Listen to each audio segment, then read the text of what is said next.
सतनाम करता पुरख निरभउ निर्वैर अकाल मूरत आजुनी सैभं गुर प्रसाद। जियो डरत है अपना कैस्यों करी पुकार। दुख विसारण सेविया सदा सदा दातार। जियो डरत है अपना कैस्यों करी पुकार। दुख विसारण सेविया सदा सदा दातार। साहिब मेरा नीत नवा सदा सदा दातार।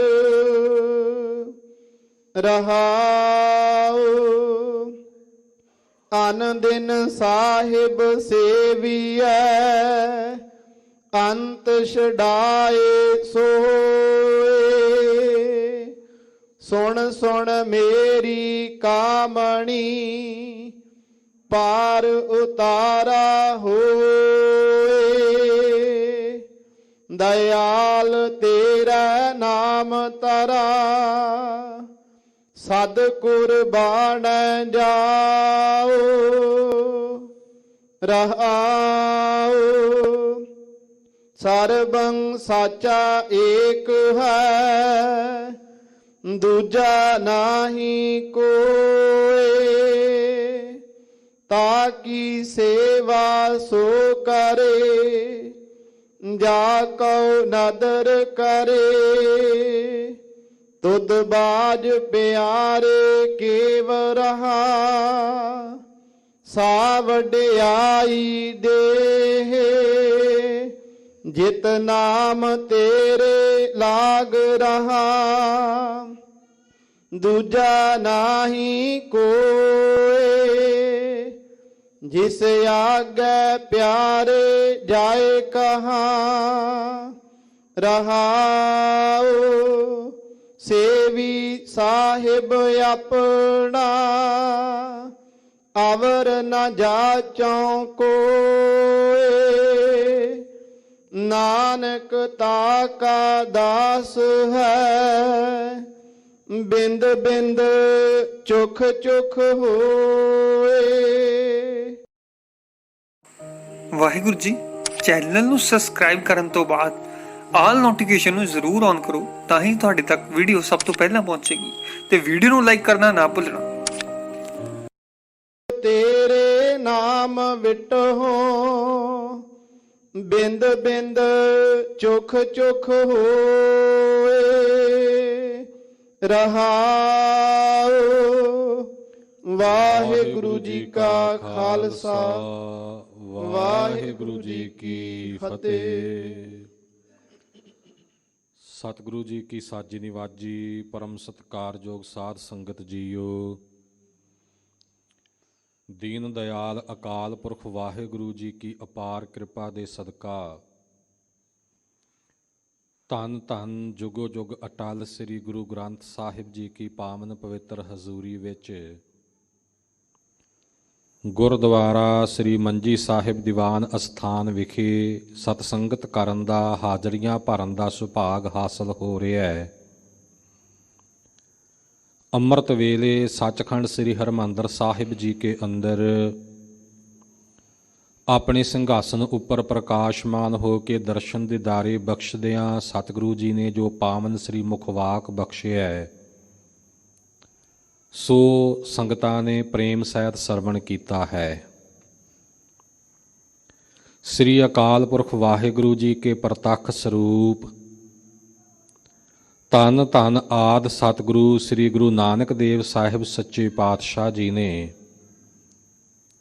ਰਾਵੀ ਦਰਿਆ ਦੇ ਕਿਨਾਰੇ ਕਰਤਾਰਪੁਰ ਨਗਰ ਵਸਾਇਆ ਹੈ ਔਰ ਸੰਸਾਰ ਦੀਆਂ 4 ਉਦਾਸੀਆਂ ਸੰਪੂਰਨ ਕਰਨ ਉਪਰੰਤ ਫਿਰ ਬਾਬਾ ਆਇਆ ਕਰਤਾਰਪੁਰ ਭੇਖ ਉਦਾਸੀ ਸਗਲ ਉਤਾਰਾ ਪੈਨ ਸੰਸਾਰੀ ਕੱਪੜੇ ਮੰਜੀ ਬੈਠ ਕੀਆ ਅਵਤਾਰਾ। ਇੱਥੇ ਕਰਤਾਰਪੁਰ ਵਿਖੇ ਸਤਿਗੁਰੂ ਸੱਚੇ ਪਾਤਸ਼ਾਹ ਜੀ ਆਏ, ਆਪਣਾ ਨਿਵਾਸ ਰੱਖਿਆ ਤੇ ਆਪਣਾ ਫਕੀਰੀ ਬਾਣਾ ਉਤਾਰਿਆ। ਉਹ ਫਕੀਰੀ ਬਾਣਾ, ਉਹ ਉਦਾਸੀ ਭੇਖ ਜੋ ਜਗਤ ਨੂੰ ਉਪਦੇਸ਼ ਦੇਣ ਲਈ ਜਗਤ ਫੇਰੀ ਦੇ ਵਾਸਤੇ ਸੁਲਤਾਨਪੁਰ ਤੋਂ ਆਪ ਜੀ ਨੇ ਧਾਰਨ ਕੀਤਾ ਸੀ। ਬਾਬਾ ਦੇਖੈ ਧਿਆਨ ਧਰ ਜਲਤੀ ਸਭ ਪ੍ਰਿਥਵੀ ਦਿਸ ਆਈ, ਬਾਝੋ ਗੁਰੂ ਗੁਬਾਰ ਹੈ ਕਰਦੀ ਸੁਣੀ ਲੁਕਾਈ। ਬਾਬੇ ਭੇਖ ਬਣਾਇਆ ਉਦਾਸੀ ਦੀ ਰੀਤ ਚਲਾਈ, ਚੜਿਆ ਸੋਧਣ ਤਰਤ ਲੁਕਾਈ। ਇਉਂ ਉਦਾਸੀ ਕੀ ਰੀਤ ਫਕੀਰੀ ਬਾਣਾ ਪਹਿਨ ਕੇ ਸੁਲਤਾਨਪੁਰ ਤੋਂ ਸਤਿਗੁਰੂ ਗਰੀਬ ਨਿਵਾਜ ਜੀ ਨੇ ਲੰਮੀਆਂ ਸੰਸਾਰਕ ਯਾਤਰਾਵਾਂ ਆਰੰਭ ਕੀਤੀਆਂ ਸੀ, ਜਿਨ੍ਹਾਂ ਨੂੰ ਆਪਾਂ ਉਦਾਸੀਆਂ ਕਹਿੰਦੇ ਹਾਂ। ਇਉਂ 4 ਉਦਾਸੀਆਂ ਉਪਰੰਤ ਕਰਤਾਰਪੁਰ ਵਿਖੇ ਆ ਕੇ ਆਪ ਜੀ ਨੇ ਉਹ ਉਦਾਸੀ ਬਾਣਾ ਉਤਾਰਿਆ ਤੇ ਫਿਰ ਸੰਸਾਰਕ ਬਸਤਰ ਪਹਿਨੇ। ਇੱਥੇ ਆਪ ਜੀ ਨੇ ਗ੍ਰਹਿ ਨਿਵਾਸ ਕੀਤਾ ਔਰ ਆਪ ਜੀ ਦੇ ਸੁਪਤਨੀ ਸਾਡੇ ਸਤਿਕਾਰਯੋਗ ਮਾਤਾ ਜੀ ਗੁਰੂ ਕੇ ਮਹਿਲ ਮਾਤਾ ਸੁਲੱਖਣੀ ਜੀ, ਸਾਹਿਬਜ਼ਾਦਿਆਂ ਬਾਬਾ ਸ੍ਰੀ ਚੰਦ ਬਾਬਾ ਲਖਮੀ ਦਾਸ ਜੀ ਸਮੇਤ ਆਪ ਜੀ ਕੇ ਚਰਨਾਂ ਵਿੱਚ ਇੱਥੇ ਆ ਕੇ ਰਹੇ ਤੇ ਇੱਥੇ ਆਪ ਜੀ ਨੇ ਫਿਰ ਹੱਥੀਂ ਖੇਤੀਬਾੜੀ ਕੀਤੀ, ਕਿਰਤ ਕਰਨ ਦਾ ਉਪਦੇਸ਼ ਦ੍ਰਿੜ ਕਰਵਾਇਆ। ਆਪਣੇ ਸਤਿਕਾਰਯੋਗ ਮਾਤਾ ਪਿਤਾ ਬਾਬਾ ਕਲਿਆਣ ਚੰਦ ਜੀ, ਮਾਤਾ ਤ੍ਰਿਪਤਾ ਜੀ ਦਾ ਵੀ ਆਪ ਜੀ ਨੇ ਪਾਰ ਉਤਾਰਾ ਕੀਤਾ ਹੈ। ਤੇ ਇਸੇ ਤਰ੍ਹਾਂ ਕਰਤਾਰਪੁਰ ਵਿਖੇ ਹੀ ਆਪ ਜੀ ਦੇ ਕੋਲ ਆਪ ਜੀ ਦੇ ਧਰਮ ਮਾਤਾ ਪਿਤਾ ਭਾਵ ਸੱਸ ਸਹੁਰਾ ਬਾਬਾ ਮੂਲ ਚੰਦ ਜੀ, ਬੀਬੀ ਚੰਦੋ ਰਾਣੀ ਜੀ, ਉਹ ਵੀ ਵਾਰੀ ਆਏ ਨੇ ਔਰ ਉਹਨਾਂ ਨੂੰ ਵੀ ਆਤਮਿਕ ਗਿਆਨ ਦੀ ਦਾਤ ਸਤਿਗੁਰਾਂ ਬਖਸ਼ੀ ਹੈ। ਜਗਤ ਮਾਤਾ ਸੁਲੱਖਣੀ ਜੀ ਆਪ ਸਤਿਗੁਰੂ ਮਹਾਰਾਜ ਦੇ ਚਰਨਾਂ ਵਿੱਚ ਬੇਨਤੀ ਕਰਦੇ ਨੇ ਕਿ ਪਤੀ ਦੇਵ ਸਤਿਗੁਰੂ ਜੀ, ਕੁੱਲ ਸੰਸਾਰ ਨੂੰ ਆਪ ਜੀ ਨੇ ਕਿਰਪਾ ਕਰਕੇ ਗਿਆਨ ਬਖਸ਼ਿਆ, ਪਾਰ ਉਤਾਰਾ ਕੀਤਾ ਹੈ, ਬੇਅੰਤ ਜੀਵਾਂ ਦਾ ਭਲਾ ਕੀਤਾ ਹੈ, ਬੇਅੰਤ ਦਾ ਕਲਿਆਣ ਕੀਤਾ ਹੈ। ਮੇਰੇ ਉੱਪਰ ਵੀ ਕਿਰਪਾ ਕਰੋ, ਮੈਨੂੰ ਵੀ ਬਖਸ਼ਿਸ਼ ਕਰੋ, ਮੇਰਾ ਵੀ ਉਸ ਅਕਾਲ ਪੁਰਖ ਵਾਹਿਗੁਰੂ ਦੇ ਨਾਲ ਮਿਲਾਪ ਹੋ ਜਾਵੇ ਔਰ ਮੇਰੇ ਜੀਵਨ ਦਾ ਵੀ ਭਾਰ ਉਤਾਰਾ ਹੋਵੇ। ਤਦੋਂ ਸਤਿਗੁਰੂ ਸੱਚੇ ਪਾਤਸ਼ਾਹ ਜੀ ਨੇ ਆਪਣੇ ਮਹਿਲਾਂ ਨੂੰ ਸਾਡੇ ਸਤਿਕਾਰਯੋਗ ਮਾਤਾ ਜੀ ਨੂੰ ਉਪਦੇਸ਼ ਫਰਮਾਉਂਦਿਆਂ ਹੋਇਆਂ ਇਹ ਪਾਵਨ ਸ਼ਬਦ ਉਚਾਰਨ ਕੀਤਾ ਸੀ ਸ੍ਰੀ ਕਰਤਾਰਪੁਰ ਸਾਹਿਬ ਵਿਖੇ, ਜੋ ਅੱਜ ਸਤਿਗੁਰੂ ਸੱਚੇ ਪਾਤਸ਼ਾਹ ਜੀ ਨੇ ਪਾਵਨ ਹੁਕਮਨਾਮਾ ਆਪਾਂ ਨੂੰ ਬਖਸ਼ਿਸ਼ ਕੀਤਾ ਹੈ। ਗੁਰਬਾਣੀ ਦਾ ਬਚਨ ਹੈ, ਪ੍ਰਥਾਏ ਸਾਖੀ ਮਹਾਂਪੁਰਖ ਬੋਲਦੇ, ਸਾਂਝੀ ਸਗਲ ਜਹਾਨੈ। ਮਹਾਂਪੁਰਖ ਸਤਿਗੁਰੂ ਸੱਚੇ ਪਾਤਸ਼ਾਹ ਜੀ ਕਿਸੇ ਖਾਸ ਵਿਅਕਤੀ ਦੇ ਪ੍ਰਥਾਏ ਸਿੱਖਿਆ ਉਚਾਰਨ ਕਰਦੇ ਨੇ, ਪਰ ਉਹ ਸਿਰਫ ਉਸ ਇੱਕ ਵਾਸਤੇ ਨਹੀਂ ਬਲਕਿ ਸਾਰੇ ਜਗਤ ਵਾਸਤੇ, ਸਾਰੇ ਜਹਾਨ ਵਾਸਤੇ ਸਾਂਝੀ ਹੁੰਦੀ ਹੈ। ਗੁਰਮਤਿ ਮਤ ਅਚਲ ਹੈ, ਚਲਾਏ ਨਾ ਸਕੈ ਕੋਏ। ਇਹ ਗੁਰੂ ਕੀ ਮਤ, ਇਹ ਗੁਰੂ ਕੀ ਸਿੱਖਿਆ ਸਦਾ ਅਚਲ ਹੈ ਤੇ ਸਦਾ ਹੀ ਸੰਸਾਰ ਦਾ ਮਾਰਗ ਦਰਸ਼ਨ ਕਰਨ ਵਾਲੀ ਹੈ। ਧੰਨ ਸਤਿਗੁਰੂ ਗਰੀਬ ਨਿਵਾਜ ਜੀ, ਜੋ ਆਪਾਂ ਸਭਨਾਂ ਨੂੰ ਇਹ ਪਾਵਨ ਪਵਿੱਤਰ ਉਪਦੇਸ਼ ਬਖਸ਼ਿਸ਼ ਕਰਦੇ ਨੇ। ਆਓ ਤਿਸ ਦੀ ਅਖਰੀ ਅਰਥ ਵਿਚਾਰ, ਕਥਾ ਵਿਚਾਰ ਕੁਝ ਸਮੇਂ ਵਾਸਤੇ ਸਰਵਣ ਕਰਕੇ ਲਾਹਾ ਪ੍ਰਾਪਤ ਕਰੀਏ। ਸਤਨਾਮ ਸ੍ਰੀ ਵਾਹਿਗੁਰੂ ਸਾਹਿਬ ਜੀ। ਤਨਾਸਰੀ ਮਹੱਲਾ ਪਹਿਲਾ। ਘਰ ਪਹਿਲਾ ਚੌਪਦੇ। ਧਨਾਸਰੀ ਰਾਗ ਦਾ ਨਾਮ ਹੈ, ਜੋ ਕਿ ਅਸਲ ਵਿੱਚ ਇੱਕ ਰਾਗਨੀ ਹੈ। ਔਰ ਰਾਗਾਂ ਦੇ ਪਰਿਵਾਰ ਦੇ ਲਿਹਾਜ਼ ਅਨੁਸਾਰ ਇਹ ਮਾਲ ਕੌਂਸ ਦੇ ਪਰਿਵਾਰ ਵਿੱਚੋਂ ਮੰਨੀ ਜਾਂਦੀ ਹੈ। ਆਪਾਂ ਸਤਿਗੁਰੂ ਗ੍ਰੰਥ ਸਾਹਿਬ ਜੀ ਕੇ ਪਰਮ ਪਵਿੱਤਰ ਬਚਨ ਇਹ ਪੜ੍ਹਦੇ ਹਾਂ। ਦੁਤੀਆ ਮਾਲ ਕੌਸ ਆਲਾਪ ਹੈ, ਸੰਗ ਰਾਗਨੀ ਪੰਚਉ ਥਾਪ ਹੈ। ਗੋਂਡ ਕਰੀ ਅਰ ਦੇਵ ਗੰਧਾਰੀ, ਗੰਧਾਰੀ ਸੀਹਤੀ ਉਚਾਰੀ। ਧਨਾਸਰੀ ਇਹ ਪੰਚਉ ਗਾਈ, ਮਾਲ ਰਾਗ ਕੌਸ ਸੰਗ ਲਾਈ। ਇਉਂ ਮਾਲ ਕੌਂਸ ਰਾਗ ਦੇ ਪਰਿਵਾਰ ਵਿੱਚੋਂ ਧਨਾਸਰੀ ਹੈ। ਭਾਵੇਂ ਕੋਈ ਰਾਗ ਹੋਵੇ, ਭਾਵੇਂ ਰਾਗਨੀ ਹੋਵੇ, ਭਾਵੇਂ ਰਾਗਾਂ ਦੇ ਪੁੱਤਰ ਹੋਣ, ਸੰਗੀਤ ਵਿਦਿਆ ਅਨੁਸਾਰ ਤਕਰੀਬਨ ਸਭਨਾਂ ਨੂੰ ਰਾਗ ਕਹਿ ਕੇ ਹੀ ਸੰਬੋਧਿਤ ਕੀਤਾ ਜਾਂਦਾ ਹੈ। ਤਾਂ ਹੀ ਸਤਿਗੁਰੂ ਸੱਚੇ ਪਾਤਸ਼ਾਹ ਜੀ ਨੇ ਵੀ ਰਾਗ ਅੱਖਰ ਹੀ ਵਰਤਿਆ ਹੈ। ਤੇ ਸ੍ਰੀ ਰਾਗ ਤੋਂ ਜੈਤਸਰੀ ਤੱਕ ਜੋ 31 ਤਤਕੜੇ ਦੇ ਰਾਗ ਹਨ ਸ੍ਰੀ ਗੁਰੂ ਗ੍ਰੰਥ ਸਾਹਿਬ ਮਹਾਰਾਜ ਜੀ ਕੇ, ਇਹਨਾਂ ਵਿੱਚ ਇਹ ਧਨਾਸਰੀ 10ਵੇਂ ਅਸਥਾਨ ਉੱਪਰ ਹੈ। ਤੇ ਅੱਜ ਦਾ ਇਹ ਪਾਵਨ ਸ਼ਬਦ ਧਨਾਸਰੀ ਰਾਗ ਦਾ ਪਹਿਲਾ ਸ਼ਬਦ ਹੈ। ਧਨਾਸਰੀ ਮਹੱਲਾ ਪਹਿਲਾ। ਅਕਾਲ ਪੁਰਖ ਵਾਹਿਗੁਰੂ ਜੀ ਕੇ ਪਹਿਲੇ ਪ੍ਰਤੱਖ ਸਰੂਪ ਧੰਨ ਸਤਿਗੁਰੂ ਸ੍ਰੀ ਗੁਰੂ ਨਾਨਕ ਦੇਵ ਸਾਹਿਬ ਜੀ ਕਾ ਇਹ ਸ਼ਬਦ ਉਚਾਰਨ ਕੀਤਾ ਹੋਇਆ ਹੈ। ਰਾਗ ਦੇ ਪਹਿਲੇ ਘਰ ਭਾਵ ਸੁਰ ਤਾਰ ਵਿੱਚ 4 ਪਦਿਆਂ ਵਾਲਾ ਇਹ ਸ਼ਬਦ ਮਹਾਰਾਜ ਨੇ ਉਚਾਰਨ ਕੀਤਾ ਹੈ। ਭਾਵ ਕਿ 4 ਬੰਦ ਹਨ, 4 ਪੌੜੀਆਂ ਹਨ ਸ਼ਬਦ ਦੀਆਂ, ਤੇ ਇਸ ਵਿੱਚ ਸਤਿਗੁਰੂ ਜੀ ਕਿਰਪਾ ਕਰਦੇ ਹਨ। ਸ਼ਬਦ ਦੀ ਆਰੰਭਤਾ ਤੋਂ ਪਹਿਲਾਂ ਰਾਗ ਦੀ ਆਰੰਭਤਾ ਹੋਣ ਕਰਕੇ ਮਹਾਮੰਤਰ ਰੂਪ ਵਿੱਚ ਸਤਿਗੁਰੂ ਸੱਚੇ ਪਾਤਸ਼ਾਹ ਜੀ ਅਕਾਲ ਪੁਰਖ ਵਾਹਿਗੁਰੂ ਦਾ ਵਸਤੂ ਨਿਰਦੇਸ਼ ਮੰਗਲ ਕਥਨ ਕਰਦੇ ਹਨ। ਇੱਕ ਓੰਕਾਰ, ਇੱਕ ਅਦਵੈਤ ਰੂਪ ਵਾਹਿਗੁਰੂ ਇੱਕੋ ਇੱਕ ਹੈ, ਜਿਸ ਜਿਹਾ ਹੋਰ ਕੋਈ ਨਹੀਂ। ਓੰਕਾਰ ਸਰਬ ਦਾ ਪ੍ਰਕਾਸ਼ਕ ਹੈ, ਉਚਾਰਨ ਮਾਤਰ ਸੇ ਰੱਖਿਆ ਕਰਨ ਵਾਲਾ ਹੈ। ਸਤਨਾਮ, ਸਤ ਤੋਂ ਭਾਵ ਉਹ ਤ੍ਰੈ ਕਾਲ ਅਬਾਦ ਰੂਪ ਹੈ, ਭਾਵ ਕਿ ਤਿੰਨਾਂ ਸਮਿਆਂ ਵਿੱਚ ਕਦੇ ਨਾਸ ਹੋਣ ਵਾਲਾ ਨਹੀਂ। ਭੂਤ ਕਾਲ ਵਿੱਚ ਵੀ ਸੀ, ਵਰਤਮਾਨ ਵਿੱਚ ਵੀ ਹੈ, ਔਰ ਅਗਾਂਹ ਵੀ ਸਦਾ ਸਦਾ ਇੱਕ ਰਸ ਕਾਇਮ ਰਹਿਣ ਵਾਲਾ ਹੈ। ਬਲਕਿ ਭੂਤ ਤੋਂ ਪਹਿਲਾਂ ਜਦੋਂ ਅਜੇ ਸਮੇਂ ਦੀ ਹੋਂਦ ਵੀ ਨਹੀਂ ਸੀ, ਉਹ ਵਾਹਿਗੁਰੂ ਤਦੋਂ ਵੀ ਮੌਜੂਦ ਸੀ। ਇਉਂ ਉਹ ਸਤ ਸਰੂਪ ਹੈ, ਸੱਚਾ ਹੈ, ਨਿਸ਼ਚੇ ਵਾਚਕ ਹੈ, ਔਰ ਉਸ ਦੀ ਹੋਂਦ ਹਸਤੀ ਹਰ ਵਕਤ ਹਰ ਜਗ੍ਹਾ ਤੇ ਮੌਜੂਦ ਹੈ, ਨਾਸ ਤੋਂ ਰਹਿਤ ਹੈ। ਇਹ ਸਤ ਦਾ ਭਾਵ ਹੈ। ਨਾਮ ਪ੍ਰਸਿੱਧ ਰੂਪ ਹੈ, ਜਾਣਨੇ ਯੋਗ ਹੈ। ਕਰਤਾ ਪੁਰਖ, ਸਾਰੀ ਸ੍ਰਿਸ਼ਟੀ ਦਾ ਕਰਤਾ ਹੈ। ਸਭ ਸੰਸਾਰ ਦੀ ਪੈਦਾਇਸ਼, ਪਾਲਣਾ ਤੇ ਸੰਘਾਰ, ਜਿਸ ਨੂੰ ਉਤਪਤੀ, ਪਾਲਣਾ ਤੇ ਲੈਤਾ ਕਿਹਾ ਜਾਂਦਾ ਹੈ, ਉਹ ਕਰਨ ਵਾਲਾ ਹੈ। ਕਰਤਾ ਸਾਰੇ ਕਾਰਜਾਂ ਦਾ ਕਰਤਾ ਹੈ। ਸ੍ਰਿਸ਼ਟੀ ਦੇ ਪੈਦਾ ਕਰਨ ਵਾਲੇ ਜਿੰਨੇ ਵੀ ਕਾਰਨ ਮੰਨੇ ਜਾਂਦੇ ਨੇ ਵੱਖੋ ਵੱਖਰੇ ਸਿਧਾਂਤਾਂ ਮੁਤਾਬਕ, ਉਹਨਾਂ ਸਾਰੇ ਕਾਰਨਾਂ ਨੂੰ ਕਰਨ ਵਾਲਾ ਵੀ ਉਹ ਅਕਾਲ ਪੁਰਖ ਵਾਹਿਗੁਰੂ ਹੈ। ਪੁਰਖ ਪਰਿਪੂਰਨ ਹੈ, ਪੁਰਖ ਸਰੂਪ ਹੈ, ਪੁਰਖਤਵ ਦੇਣ ਵਾਲਾ, ਪੁਰਸ਼ਾਰਥ ਦੇਣ ਵਾਲਾ, ਉਦਮ ਬਖਸ਼ਿਸ਼ ਕਰਨ ਵਾਲਾ ਹੈ। ਨਿਰਭਉ ਨਿਰਵੈਰ, ਨਿਰ ਰਹਿਤ ਹੈ, ਭਉ ਹਰ ਤਰ੍ਹਾਂ ਦੇ ਡਰ ਤੋਂ। ਕਿਸੇ ਤਰ੍ਹਾਂ ਦਾ ਉਸ ਅਕਾਲ ਪੁਰਖ ਵਾਹਿਗੁਰੂ ਨੂੰ ਡਰ ਨਹੀਂ। ਔਰ ਇਸੇ ਪ੍ਰਕਾਰ ਨਿਰਵਿਸ਼ੇਸ਼ ਕਰਕੇ ਆਪਣੇ ਭਉ, ਆਪਣੇ ਹੁਕਮ ਵਿੱਚ ਸਾਰੇ ਜਗਤ ਨੂੰ, ਸਾਰੇ ਸੰਸਾਰ ਨੂੰ ਰੱਖਣ ਵਾਲਾ ਹੈ।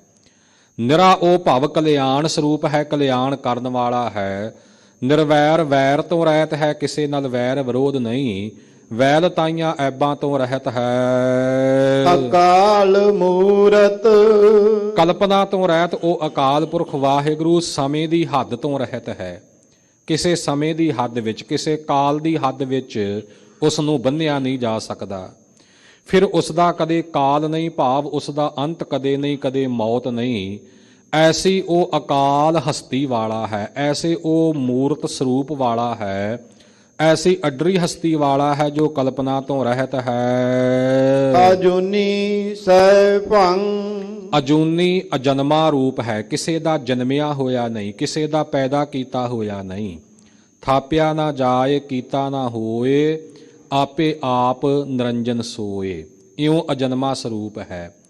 ਜੋ 84 ਲੱਖ ਜੂਨਾਂ ਕਹੀਆਂ ਜਾਂਦੀਆਂ, ਇਹਨਾਂ ਜੂਨਾਂ ਵਿੱਚੋਂ ਕਿਸੇ ਉਹ ਜੂਨ ਵਿੱਚ ਨਹੀਂ।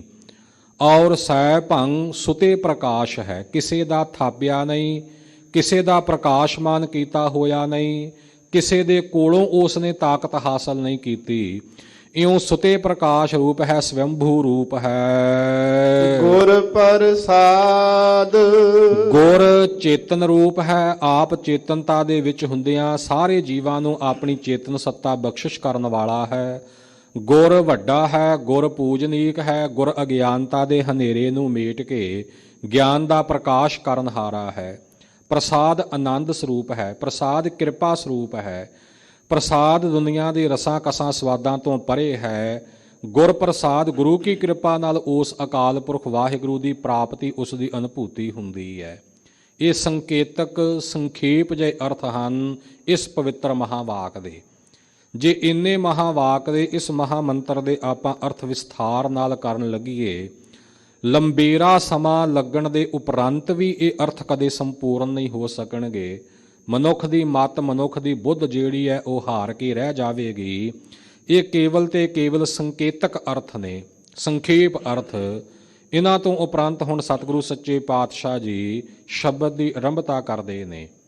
ਬੇਨਤੀਆਂ ਵੀ ਹਨ ਜਗਿਆਸੂ ਵੱਲੋਂ ਤੇ ਸਤਿਗੁਰੂ ਸੱਚੇ ਪਾਤਸ਼ਾਹ ਜੀ ਵੱਲੋਂ ਉਪਦੇਸ਼ ਵੀ ਹੈ।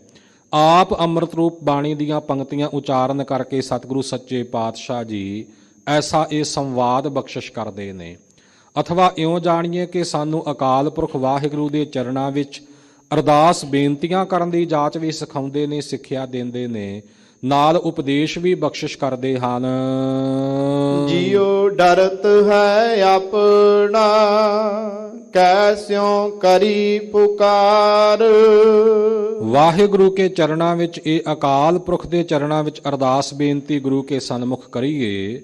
ਜੀਉ ਡਰਤ ਹੈ ਆਪਣਾ, ਆਪਣਾ ਤੋਂ ਭਾਵ ਕਿ ਸਾਡਾ, ਮੇਰਾ। ਹੇ ਸਤਿਗੁਰੂ ਸੱਚੇ ਪਾਤਸ਼ਾਹ ਜੀ, ਮੇਰਾ ਜਿਹੜਾ ਜੀਉ ਹੈ, ਮੇਰਾ ਜੀਵ ਆਤਮਾ ਹੈ, ਮੇਰਾ ਅੰਤਰ ਆਤਮਾ ਹੈ, ਇਹ ਡਰਦਾ ਹੈ। ਕਦ ਤੋਂ ਡਰਦਾ ਹੈ ਜੀ? ਆਹ ਦੁਨੀਆ ਵਿੱਚ ਵਿਸ਼ੇ ਵਿਕਾਰ, ਅਨੇਕ ਪ੍ਰਕਾਰ ਦੇ ਔਗਣ, ਇਹਨਾਂ ਦੇ ਪ੍ਰਭਾਵ ਹੇਠ ਇਹ ਹਿਰਦਾ ਪਿਆ ਹੋਇਆ ਹੈ। ਇਹਨਾਂ ਦਾ ਡਰ ਹਿਰਦੇ ਵਿੱਚ ਬਹੁਤ ਜ਼ਿਆਦਾ ਵਿਆਪ ਰਿਹਾ ਹੈ। ਜਦੋਂ ਸਾਡਾ ਹਿਰਦਾ, ਸਾਡਾ ਇਹ ਜੀਵਨ, ਸਾਡਾ ਅੰਤਸ਼ਕਰਣ ਵਿਕਾਰਾਂ ਵਿੱਚ ਗਰਸਿਆ ਹੋਇਆ ਹੈ, ਤਾਂ ਫਿਰ ਇਸ ਨੂੰ ਜਮਾਂ ਦਾ ਵੀ ਡਰ ਹੈ, ਫਿਰ ਇਸ ਨੂੰ ਜਨਮ ਮਰਨ ਦਾ ਵੀ ਡਰ ਹੈ, ਫਿਰ ਨਰਕਾਂ ਦਾ ਵੀ ਡਰ ਹੈ। ਇਉਂ ਹਰ ਪ੍ਰਕਾਰ ਦੇ ਡਰ ਦੇ ਨਾਲ ਮੇਰਾ ਜਿਹੜਾ ਹਿਰਦਾ ਹੈ ਇਹ ਡਰਦਾ ਪਿਆ ਹੈ। ਕੈਸਿਉ ਕਰੀ ਪੁਕਾਰ, ਕੈਸਿਉ, ਕਿਸ ਦੇ ਅੱਗੇ ਮੈਂ ਪੁਕਾਰ ਕਰਾਂ ਇਸ ਡਰ ਨੂੰ ਖਤਮ ਕਰਨ ਵਾਸਤੇ। ਜੀਉ ਡਰਤ ਹੈ ਆਪਣਾ, ਸਾਡਾ ਜਿਹੜਾ ਹਿਰਦਾ ਹੈ ਇਹ ਡਰਦਾ ਹੈ। ਤੇ ਜਦੋਂ ਰੱਖਿਆ ਕਰਨ ਵਾਲੇ ਅਕਾਲ ਪੁਰਖ ਵਾਹਿਗੁਰੂ ਜੀ ਤੁਸੀਂ ਆਪ ਹੋ, ਤਾਂ ਆਪ ਜੀ ਦਾ ਦਰ ਛੱਡ ਕੇ ਆਪ ਜੀ ਤੋਂ ਬਿਨਾਂ ਹੋਰ ਕੈਸਿਉ ਕਰੀ ਪੁਕਾਰ, ਹੋਰ ਕਿਸ ਦੇ ਅੱਗੇ ਮੈਂ ਪੁਕਾਰ ਕਰਾਂ, ਹੋਰ ਕਿਸ ਦੇ ਅੱਗੇ ਅਰਦਾਸਾਂ ਬੇਨਤੀਆਂ ਅਰਜ਼ੋਈਆਂ ਕਰਾਂ। ਦੁਖ ਵਿਸਾਰਨ ਸੇਵਿਆ, ਸਦਾ ਸਦਾ ਦਾਤਾਰ। ਇਸ ਲਈ ਹੇ ਅਕਾਲ ਪੁਰਖ ਵਾਹਿਗੁਰੂ, ਤੂੰ ਜੋ ਦੁੱਖ ਵਿਸਾਰਨ, ਦੁੱਖਾਂ ਨੂੰ ਵਿਸਰਜਨ ਕਰਨ ਵਾਲਾ, ਦੁੱਖਾਂ ਨੂੰ ਵਿਦਾ ਕਰ ਦੇਣ ਵਾਲਾ, ਦੁੱਖਾਂ ਨੂੰ ਭੁਲਾ ਦੇਣ ਵਾਲਾ, ਭਾਵ ਕਿ ਦੁੱਖਾਂ ਦੀ ਅਨੁਭੂਤੀ ਹੀ ਭੁਲਾ ਦੇਣ ਵਾਲਾ ਹੈ। ਇਸ ਲਈ ਅਸੀਂ ਤੈਨੂੰ ਹੀ ਸੇਵਿਆ ਹੈ, ਤੇਰੀ ਹੀ ਸੇਵਾ ਕਰਦੇ ਹਾਂ, ਤੈਨੂੰ ਹੀ ਸਿਮਰਿਆ ਹੈ, ਤੈਨੂੰ ਹੀ ਆਪਣੀ ਯਾਦ ਵਿੱਚ ਵਸਾਇਆ ਹੈ। ਸਦਾ ਸਦਾ ਦਾਤਾਰ, ਹੇ ਅਕਾਲ ਪੁਰਖ ਵਾਹਿਗੁਰੂ, ਸਦਾ ਸਦਾ ਵਾਸਤੇ ਤੂੰ ਦਾਤਾਂ ਦੇਣ ਵਾਲਾ ਦਾਤਾਰ ਹੈ। ਅਨੇਕ ਪ੍ਰਕਾਰ ਦੀਆਂ ਦਾਤਾਂ ਦੇਦਾ ਦੇ, ਲੈਂਦੇ ਥੱਕ ਪਾਹੇ। ਇੰਨੀਆਂ ਦਾਤਾਂ ਦੇਣ ਵਾਲਾ ਕਿ ਲੈਣ ਵਾਲੇ ਲੈਂਦੇ ਲੈਂਦੇ ਭਾਵੇਂ ਥੱਕ ਜਾਣ, ਪਰ ਉਹ ਅਕਾਲ ਪੁਰਖ ਵਾਹਿਗੁਰੂ ਦਿੰਦਾ ਹੋਇਆ ਕਦੇ ਥੱਕਦਾ ਨਹੀਂ। ਕਦੋਂ ਤੋਂ ਪ੍ਰਮਾਤਮਾ ਵਾਹਿਗੁਰੂ ਜੀ ਨੇ ਸ੍ਰਿਸ਼ਟੀ ਦੀ ਰਚਨਾ ਕੀਤੀ, ਇਹ ਕੋਈ ਸਮੇਂ ਦੀ ਹੱਦ ਨਹੀਂ ਜਾਣੀ ਜਾ ਸਕਦੀ, ਕੋਈ ਅੰਦਾਜ਼ਾ ਨਹੀਂ ਲਗਾਇਆ ਜਾ ਸਕਦਾ। ਉਦੋਂ ਤੋਂ ਲੈ ਕੇ ਬੇਅੰਤ ਅਣਗਿਣਤ ਜੀਵ ਅਕਾਲ ਪੁਰਖ ਵਾਹਿਗੁਰੂ ਜੀ ਨੇ ਪੈਦਾ ਕੀਤੇ। ਸੋ ਇਉਂ ਇੱਕ ਖਿਆਲ ਮੁਤਾਬਕ 84 ਲੱਖ ਕਰੀਬ ਜਿਹੜੀਆਂ ਜੂਨਾਂ ਕਹੀਆਂ ਜਾਂਦੀਆਂ ਨੇ, 21 ਜੂਨ ਵਿੱਚ ਜੀਵ ਜੰਤ ਅਣਗਿਣਤ ਅਪਾਰਾ, ਇੱਕ ਜੂਨ ਵਿੱਚ ਹੀ ਅਣਗਿਣਤ ਜੀਵ ਹਨ, ਕਦੇ ਗਿਣੇ ਨਹੀਂ ਜਾ ਸਕਦੇ। ਜੇ ਆਪਾਂ ਹੁਣ ਦੇ ਸਮੇਂ ਦੀ ਹੀ ਗੱਲ ਕਰ ਲਈਏ, ਵਰਤਮਾਨ ਦੀ, ਬਾਕੀ ਸਾਰੀਆਂ ਜੂਨਾਂ ਪਾਸੇ ਛੱਡ ਕੇ ਕੇਵਲ ਇੱਕ ਆਪਾਂ ਇਕੱਲੀ ਮਨੁੱਖਾ ਜੂਨ ਦੀ ਗੱਲ ਕਰ ਲਈਏ, ਤਾਂ ਕੀ ਭਲਾ ਕੋਈ ਪੂਰੀ ਗਿਣਤੀ ਕਰ ਸਕਦਾ ਹੈ ਕਿ ਇਸ ਵੇਲੇ ਧਰਤੀ ਤੇ ਕਿੰਨੇ ਮਨੁੱਖ ਮੌਜੂਦ ਨੇ? ਨਹੀਂ ਕਦਾਚਿਤ ਵੀ ਪੂਰੀ ਗਿਣਤੀ ਨਹੀਂ ਹੋ ਸਕਦੀ। ਤੇ ਆਪਾਂ ਆਰੰਭ ਤੋਂ ਲੈ ਕੇ ਜਦੋਂ ਤੋਂ ਸ੍ਰਿਸ਼ਟੀ ਦੀ ਰਚਨਾ ਕੀਤੀ ਹੈ ਉਦੋਂ ਤੱਕ ਕੀ ਗਿਣਤੀ ਕਰ ਸਕਣੀ ਹੈ। ਤੇ ਇਹ ਤਾਂ ਇਕੱਲੇ ਮਨੁੱਖਾ ਜੂਨ ਦੀ ਗੱਲ ਹੈ, ਬਾਕੀ ਸਾਰੀਆਂ ਜੂਨਾਂ ਤਾਂ ਅਜੇ ਵੱਖ ਹਨ, ਅਜੇ ਪਾਸੇ ਨੇ। ਕਿੰਨੇ ਕੁ ਜੀਵ ਹੁਣ ਤੱਕ ਅਕਾਲ ਪੁਰਖ ਵਾਹਿਗੁਰੂ ਨੇ ਪੈਦਾ ਕਰ ਦਿੱਤੇ ਨੇ, ਕਿੰਨੇ ਕੁ ਅਗਾਂਹ ਪੈਦਾ ਹੋਣਗੇ, ਇਹ ਤਾਂ ਕੋਈ ਇੱਕ ਰਤੀ ਮਾਤਰ ਵੀ ਅੰਦਾਜ਼ਾ ਨਹੀਂ ਲਗਾਇਆ ਜਾ ਸਕਦਾ। ਜਿੰਨੇ ਜੀਵ ਪੈਦਾ ਕੀਤੇ ਸਾਰਿਆਂ ਨੂੰ ਸਰੀਰ ਦਿੱਤੇ, ਸਾਰਿਆਂ ਨੂੰ ਉਸ ਅਕਾਲ ਪੁਰਖ ਵਾਹਿਗੁਰੂ ਨੇ ਜੀਵ ਆਤਮਾ ਦਿੱਤੀ, ਜੀਵ ਕਲਾ ਦਿੱਤੀ, ਔਰ ਜੂਨਾਂ ਦੇ ਹਿਸਾਬ ਨਾਲ ਹਰ ਸਰੀਰ ਨੂੰ ਅੰਗ ਪ੍ਰਤਿਅੰਗ ਬਖਸ਼ਿਸ਼ ਕੀਤੇ, ਉਹਨਾਂ ਵਿੱਚ ਜੀਵਨ ਬਖਸ਼ਿਆ, ਫਿਰ ਉਹਨਾਂ ਨੂੰ ਰਿਜ਼ਕ ਬਖਸ਼ਿਆ, ਰੋਜ਼ੀ ਰੋਟੀ ਦਿੱਤੀ। ਔਰ ਇਉਂ ਸਾਰੀਆਂ ਜੂਨਾਂ ਤੋਂ ਵਧੇਕ ਲੋੜਵੰਦ ਜਿਹੜਾ ਮਨੁੱਖ ਹੀ ਹੁੰਦਾ, ਇਹਦੀਆਂ ਹੀ ਲੋੜਾਂ ਸਭ ਨਾਲੋਂ ਜ਼ਿਆਦਾ ਨੇ। ਉਹ ਅਕਾਲ ਪੁਰਖ ਵਾਹਿਗੁਰੂ ਇਹ ਲੋੜਾਂ ਪੂਰੀਆਂ ਕਰੀ ਜਾ ਰਿਹਾ। ਇਉਂ ਉਹ ਸਦਾ ਸਦਾ ਦਾਤਾਰ, ਸਦਾ ਸਦਾ ਹੀ ਦਾਤਾਂ ਦੇਣ ਵਾਲਾ, ਸਦਾ ਹੀ ਬਖਸ਼ਿਸ਼ਾਂ ਕਰਨ ਵਾਲਾ, ਸਦਾ ਆਪਣੀਆਂ ਮਿਹਰਾਂ ਦੇ ਨਾਲ ਨਿਵਾਜਣ ਵਾਲਾ ਹੈ। ਸਾਹਿਬ ਮੇਰਾ ਨੀਤ ਨਵਾ। ਉਹ ਮੇਰਾ ਸਾਹਿਬ, ਮੇਰਾ ਮਾਲਕ ਜੋ ਅਕਾਲ ਪੁਰਖ ਵਾਹਿਗੁਰੂ ਹੈ, ਉਹ ਨਿਤ ਨਵਾਂ ਸਰੂਪ ਹੈ। ਨਵਾਂ ਸਰੂਪ ਤੋਂ ਭਾਵ ਕਿ ਨਾ ਇਹ ਬੂਢਾ ਨਾ ਇਹ ਬਾਲਾ, ਨਾ ਤਾਂ ਉਹ ਛੋਟਾ ਬਾਲਕ ਹੈ ਤੇ ਨਾ ਬਾਲਾ ਜਵਾਨ ਹੈ ਤੇ ਨਾ ਉਹ ਬੁੱਢਾ ਹੈ, ਬਿਰਧ ਹੈ। ਮਨੁੱਖ ਸੰਸਾਰ ਤੇ ਜਨਮ ਲੈਂਦਾ ਹੈ, ਜਦੋਂ ਜਨਮਿਆ ਉਦੋਂ ਉਹਦਾ ਸਰੀਰ ਅਜੇ ਨਵਾਂ ਨਕੋਰ ਹੈ। ਹੌਲੀ ਹੌਲੀ ਸਰੀਰ ਵਿੱਚ ਵਾਧਾ ਹੁੰਦਾ ਹੈ। ਇਉਂ ਜਿਹੜਾ ਹੈ ਪ੍ਰਣਾਮ ਭਾਵ ਸਰੀਰ ਵਿੱਚ ਤਬਦੀਲੀ ਆਉਂਦੀ ਜਾਂਦੀ ਹੈ ਤੇ ਹੁੰਦਿਆਂ ਹੁੰਦਿਆਂ ਇਹ ਸਰੀਰ ਪੁਰਾਣਾ ਹੋ ਗਿਆ, ਬਿਰਧ ਹੋ ਗਿਆ, ਬੁੱਢਾ ਹੋ ਗਿਆ, ਮਰ ਗਿਆ, ਖਤਮ ਹੋ ਗਿਆ। ਪਰ ਇਉਂ ਅਕਾਲ ਪੁਰਖ ਵਾਹਿਗੁਰੂ ਕੇ ਸਰੂਪ ਵਿੱਚ ਕਦੇ ਤਬਦੀਲੀ ਆਉਣ ਵਾਲੀ ਨਹੀਂ। ਉਹ ਪ੍ਰਣਾਮੀ ਨਹੀਂ, ਉਹ ਬਦਲਣ ਵਾਲਾ ਨਹੀਂ, ਸਦਾ ਇੱਕ ਰਸ ਰਹਿਣ ਵਾਲਾ ਹੈ ਤੇ ਨਿਤ ਨਵਾਂ ਸਰੂਪ ਹੈ। ਦਾਤਾ ਰੂਪ ਵਿੱਚ ਵੀ ਉਹ ਅਕਾਲ ਪੁਰਖ ਵਾਹਿਗੁਰੂ ਨਿਤ ਨਵੀਨ ਹੈ। ਇਹ ਨਹੀਂ ਕਿ ਦਾਨ ਕਰਦਿਆਂ ਬੜਾ ਚਿਰ ਹੋ ਗਿਆ ਤੇ ਹੁਣ ਭੰਡਾਰੇ ਨਿਖੁੱਟ ਗਏ, ਹੁਣ ਉਹ ਉਤਸ਼ਾਹ ਨਹੀਂ ਰਿਹਾ। ਨਹੀਂ, ਸਦਾ ਹੀ ਮੇਰਾ ਅਕਾਲ ਪੁਰਖ ਵਾਹਿਗੁਰੂ ਇੱਕ ਰਸ ਰੂਪ ਹੈ, ਅਖੰਡ ਰੂਪ ਹੈ। ਸਦਾ ਸਦਾ ਦਾਤਾਰ। ਉਹ ਅਕਾਲ ਪੁਰਖ ਵਾਹਿਗੁਰੂ ਸਦਾ ਹੀ ਸਦਾ ਸਦਾ ਵਾਸਤੇ ਸਾਰਿਆਂ ਨੂੰ ਦਾਤਾਂ ਦੇਣ ਵਾਲਾ ਹੈ। ਰਹਾਉ। ਇਹ ਸਤਿਗੁਰੂ ਸੱਚੇ ਪਾਤਸ਼ਾਹੀ ਨੇ ਪਹਿਲੇ ਪਦ ਦੇ ਨਾਲ ਪਹਿਲੀ ਰਹਾਉ ਦੀ ਪੰਕਤੀ ਉਚਾਰਨ ਕੀਤੀ ਹੈ। ਮੇਰਾ ਮਾਲਕ ਵਾਹਿਗੁਰੂ ਨਿਤ ਨਵੀਨ ਸਰੂਪ ਹੈ, ਸਦਾ ਇੱਕ ਰਸ ਰੂਪ ਹੈ, ਸਦਾ ਹੀ ਦਾਤਾਂ ਦੇਣ ਵਾਲਾ ਹੈ। ਆਪਣੇ ਹਿਰਦੇ ਦੇ ਡਰ ਨੂੰ ਖਤਮ ਕਰਨ ਵਾਸਤੇ, ਆਪਣੇ ਹਿਰਦੇ ਵਿੱਚੋਂ ਸਾਰੇ ਸ਼ੰਕੇ ਮੇਟਣ ਦੇ ਵਾਸਤੇ, ਹਰ ਪ੍ਰਕਾਰ ਦਾ ਸਹਿਮ ਮੇਟਣ ਵਾਸਤੇ ਉਸ ਅਕਾਲ ਪੁਰਖ ਵਾਹਿਗੁਰੂ ਦੀ ਯਾਦ ਵਿੱਚ ਜੁੜੀਏ, ਉਸ ਪਰਮਾਤਮਾ ਦਾ ਸਿਮਰਨ ਕਰੀਏ। ਪਹਿਲੇ ਪਦੇ ਅੰਦਰ ਸਤਿਗੁਰੂ ਗਰੀਬ ਨਿਵਾਜ ਜੀ ਨੇ ਇਹ ਸਿੱਖਿਆ ਆਪਾਂ ਨੂੰ ਬਖਸ਼ਿਸ਼ ਕੀਤੀ ਹੈ। ਅਰਦਾਸ ਬੇਨਤੀ ਵੀ ਹੈ ਕਿ ਵਾਹਿਗੁਰੂ ਜੀ ਮੇਰਾ ਹਿਰਦਾ ਡਰਦਾ ਹੈ ਤੇ ਇਸ ਡਰ ਤੋਂ ਛੁਟਕਾਰਾ ਹਾਸਲ ਕਰਨ ਲਈ ਮੈਂ ਆਪ ਜੀ ਤੋਂ ਬਿਨਾਂ ਹੋਰ ਕਿਸ ਦੇ ਅੱਗੇ ਭਲਾ ਪੁਕਾਰ ਕਰਾਂ। ਹੁਣ ਅਗਲੇ ਪਦੇ ਵਿੱਚ ਸਤਿਗੁਰੂ ਸੱਚੇ ਪਾਤਸ਼ਾਹ ਜੀ ਉਪਦੇਸ਼ ਬਖਸ਼ਦੇ ਨੇ। ਅਨ ਦਿਨ ਸਾਹਿਬ ਸੇਵੀਐ। ਅਨ ਦਿਨ ਇੱਕ ਰਸ, ਹਰੇਕ ਦਿਨ, ਹਰੇਕ ਘੜੀ, ਹਰੇਕ ਪਲ ਉਹ ਸਾਹਿਬ ਜੋ ਮਾਲਕ ਅਕਾਲ ਪੁਰਖ ਵਾਹਿਗੁਰੂ ਹੈ, ਉਸ ਪਰਮਾਤਮਾ ਨੂੰ ਸੇਵੀਐ, ਸੇਵਨ ਕਰੀਏ। ਸੇਵਨ ਤੋਂ ਭਾਵ ਸਿਮਰਨ ਕਰੀਏ, ਉਸ ਵਾਹਿਗੁਰੂ ਦੀ ਬੰਦਗੀ ਕਰੀਏ, ਉਸ ਪਰਮਾਤਮਾ ਦਾ ਨਾਮ ਜਪੀਏ, ਉਸ ਵਾਹਿਗੁਰੂ ਦੇ ਦਰ ਘਰ ਦੀ ਸੇਵਾ ਕਰੀਏ। ਵਾਹਿਗੁਰੂ ਜੀ ਕੇ ਪ੍ਰਤੱਖ ਸਰੂਪ ਜੋ ਸਤਿਗੁਰੂ ਸੱਚੇ ਪਾਤਸ਼ਾਹ ਜੀ ਮਾਲਕ ਹਨ, ਐਸੇ ਮਾਲਕ ਸਤਿਗੁਰਾਂ ਦੀ ਸੇਵਾ ਕਰੀਏ। ਅੰਤ ਛਡਾਏ ਸੋਏ। ਕਿਉਂਕਿ ਅੰਤ ਦੇ ਵਕਤ ਸੋਏ ਉਹ ਅਕਾਲ ਪੁਰਖ ਵਾਹਿਗੁਰੂ ਹੀ ਕਿਰਪਾ ਕਰਕੇ ਛਡਾਉਣ ਵਾਲਾ ਹੈ। ਸੰਸਾਰ ਵਿੱਚ ਵਿਚਰਦਿਆਂ ਹੋਇਆਂ, ਜੀਵਨ ਵਿੱਚ ਰਹਿੰਦਿਆਂ ਹੋਇਆਂ ਵੀ ਇਹਨਾਂ ਕਾਮ ਇਤਿਆਦਿਕ ਸਾਰੇ ਵਿਸ਼ਿਆਂ ਤੋਂ, ਸਾਰੇ ਔਗਣਾਂ ਤੋਂ ਛਡਾਉਣ ਵਾਲਾ, ਦੁਨਿਆਵੀ ਬੰਧਨਾਂ ਤੋਂ ਵੀ ਛਡਾਉਣ ਵਾਲਾ ਤੇ ਅੰਤ ਅਖੀਰ ਵੇਲੇ ਵੀ ਜਮਾਂ ਤੋਂ ਛਡਾਉਣ ਵਾਲਾ ਵੀ ਉਹ ਅਕਾਲ ਪੁਰਖ ਵਾਹਿਗੁਰੂ ਆਪ ਹੀ ਹੈ। ਮਹਾਰਾਜ ਫਰਮਾਨ ਕਰਦੇ ਨੇ, ਨਿਰਗੁਣ ਯਾਰ ਇਆਨਿਆ ਸੋ ਪ੍ਰਭ ਸਦਾ ਸੰਭਾਲ, ਜਿਨ ਕੀਆ ਤਿਸ ਚੀਤ ਰਖ, ਨਾਨਕ ਨਿਭੀ ਨਾਲ। ਭਾਈ ਜਿਸ ਨੇ ਪੈਦਾ ਕੀਤਾ ਉਹਨੂੰ ਚੇਤੇ ਰੱਖ। ਅੰਤ ਵੇਲੇ ਵੀ ਉਸ ਅਕਾਲ ਪੁਰਖ ਵਾਹਿਗੁਰੂ ਨੇ ਹੀ ਨਾਲ ਨਿਭਣਾ ਹੈ। ਉਹੀ ਅਖੀਰ ਨੂੰ ਛਡਾਉਣ ਵਾਲਾ, ਛੁਟਕਾਰਾ ਕਰਾਉਣ ਵਾਲਾ ਹੈ। ਸੁਣ ਸੁਣ ਮੇਰੀ ਕਾਮਣੀ। ਹੇ ਮੇਰੀ ਕਾਮਣੀ ਭਾਵ ਇਸਤਰੀ, ਪ੍ਰਤੱਖ ਇਸਤਰੀ ਸਤਿਗੁਰੂ ਸੱਚੇ ਪਾਤਸ਼ਾਹ ਜੀ ਆਪਣੇ ਮਹਿਲਾ ਨੂੰ ਇਹ ਉਪਦੇਸ਼ ਬਖਸ਼ਿਸ਼ ਕਰ ਰਹੇ ਨੇ। ਅੰਤਰੀਵ ਰੂਪ ਵਿੱਚ ਕਾਮਣੀ ਸਾਡੀ ਜਿੰਦ ਆਤਮਾ ਅਥਵਾ ਸਾਡੀ ਬੁੱਧ, ਸਾਡੀ ਮਤ, ਉਸ ਨੂੰ ਸਮਝਾਉਣ ਦਾ ਇਹ ਯਤਨ ਹੈ। ਸੁਣ ਸੁਣ ਮੇਰੀ ਕਾਮਣੀ, ਐ ਮੇਰੀ ਜਿੰਦ ਆਤਮਾ, ਐ ਮੇਰੀ ਮਤ, ਐ ਮੇਰੀ ਬੁੱਧ, ਸੁਣ ਗੁਰੂ ਕੇ ਉਪਦੇਸ਼ ਨੂੰ, ਸੁਣ ਉਸ ਅਕਾਲ ਪੁਰਖ ਵਾਹਿਗੁਰੂ ਦੇ ਨਾਮ ਨੂੰ, ਸੁਣ ਸਰੋਤਾ ਭਾਵ ਧਾਰਨ ਕਰਕੇ ਸੁਣਨਾ ਕਰ ਉਸ ਅਕਾਲ ਪੁਰਖ ਵਾਹਿਗੁਰੂ ਦੀ ਸਿਫਤ ਨੂੰ। ਸੁਣ ਨਾਮ ਕੰਨਾਂ ਦਾ ਵੀ ਹੈ। ਸੋ ਇਸ ਪ੍ਰਕਾਰ ਆਪਣੇ ਕੰਨਾਂ ਵਿੱਚ ਧਿਆਨ ਪੂਰਵਕ ਸੁਣ ਗੁਰੂ ਕੇ ਉਪਦੇਸ਼ ਨੂੰ।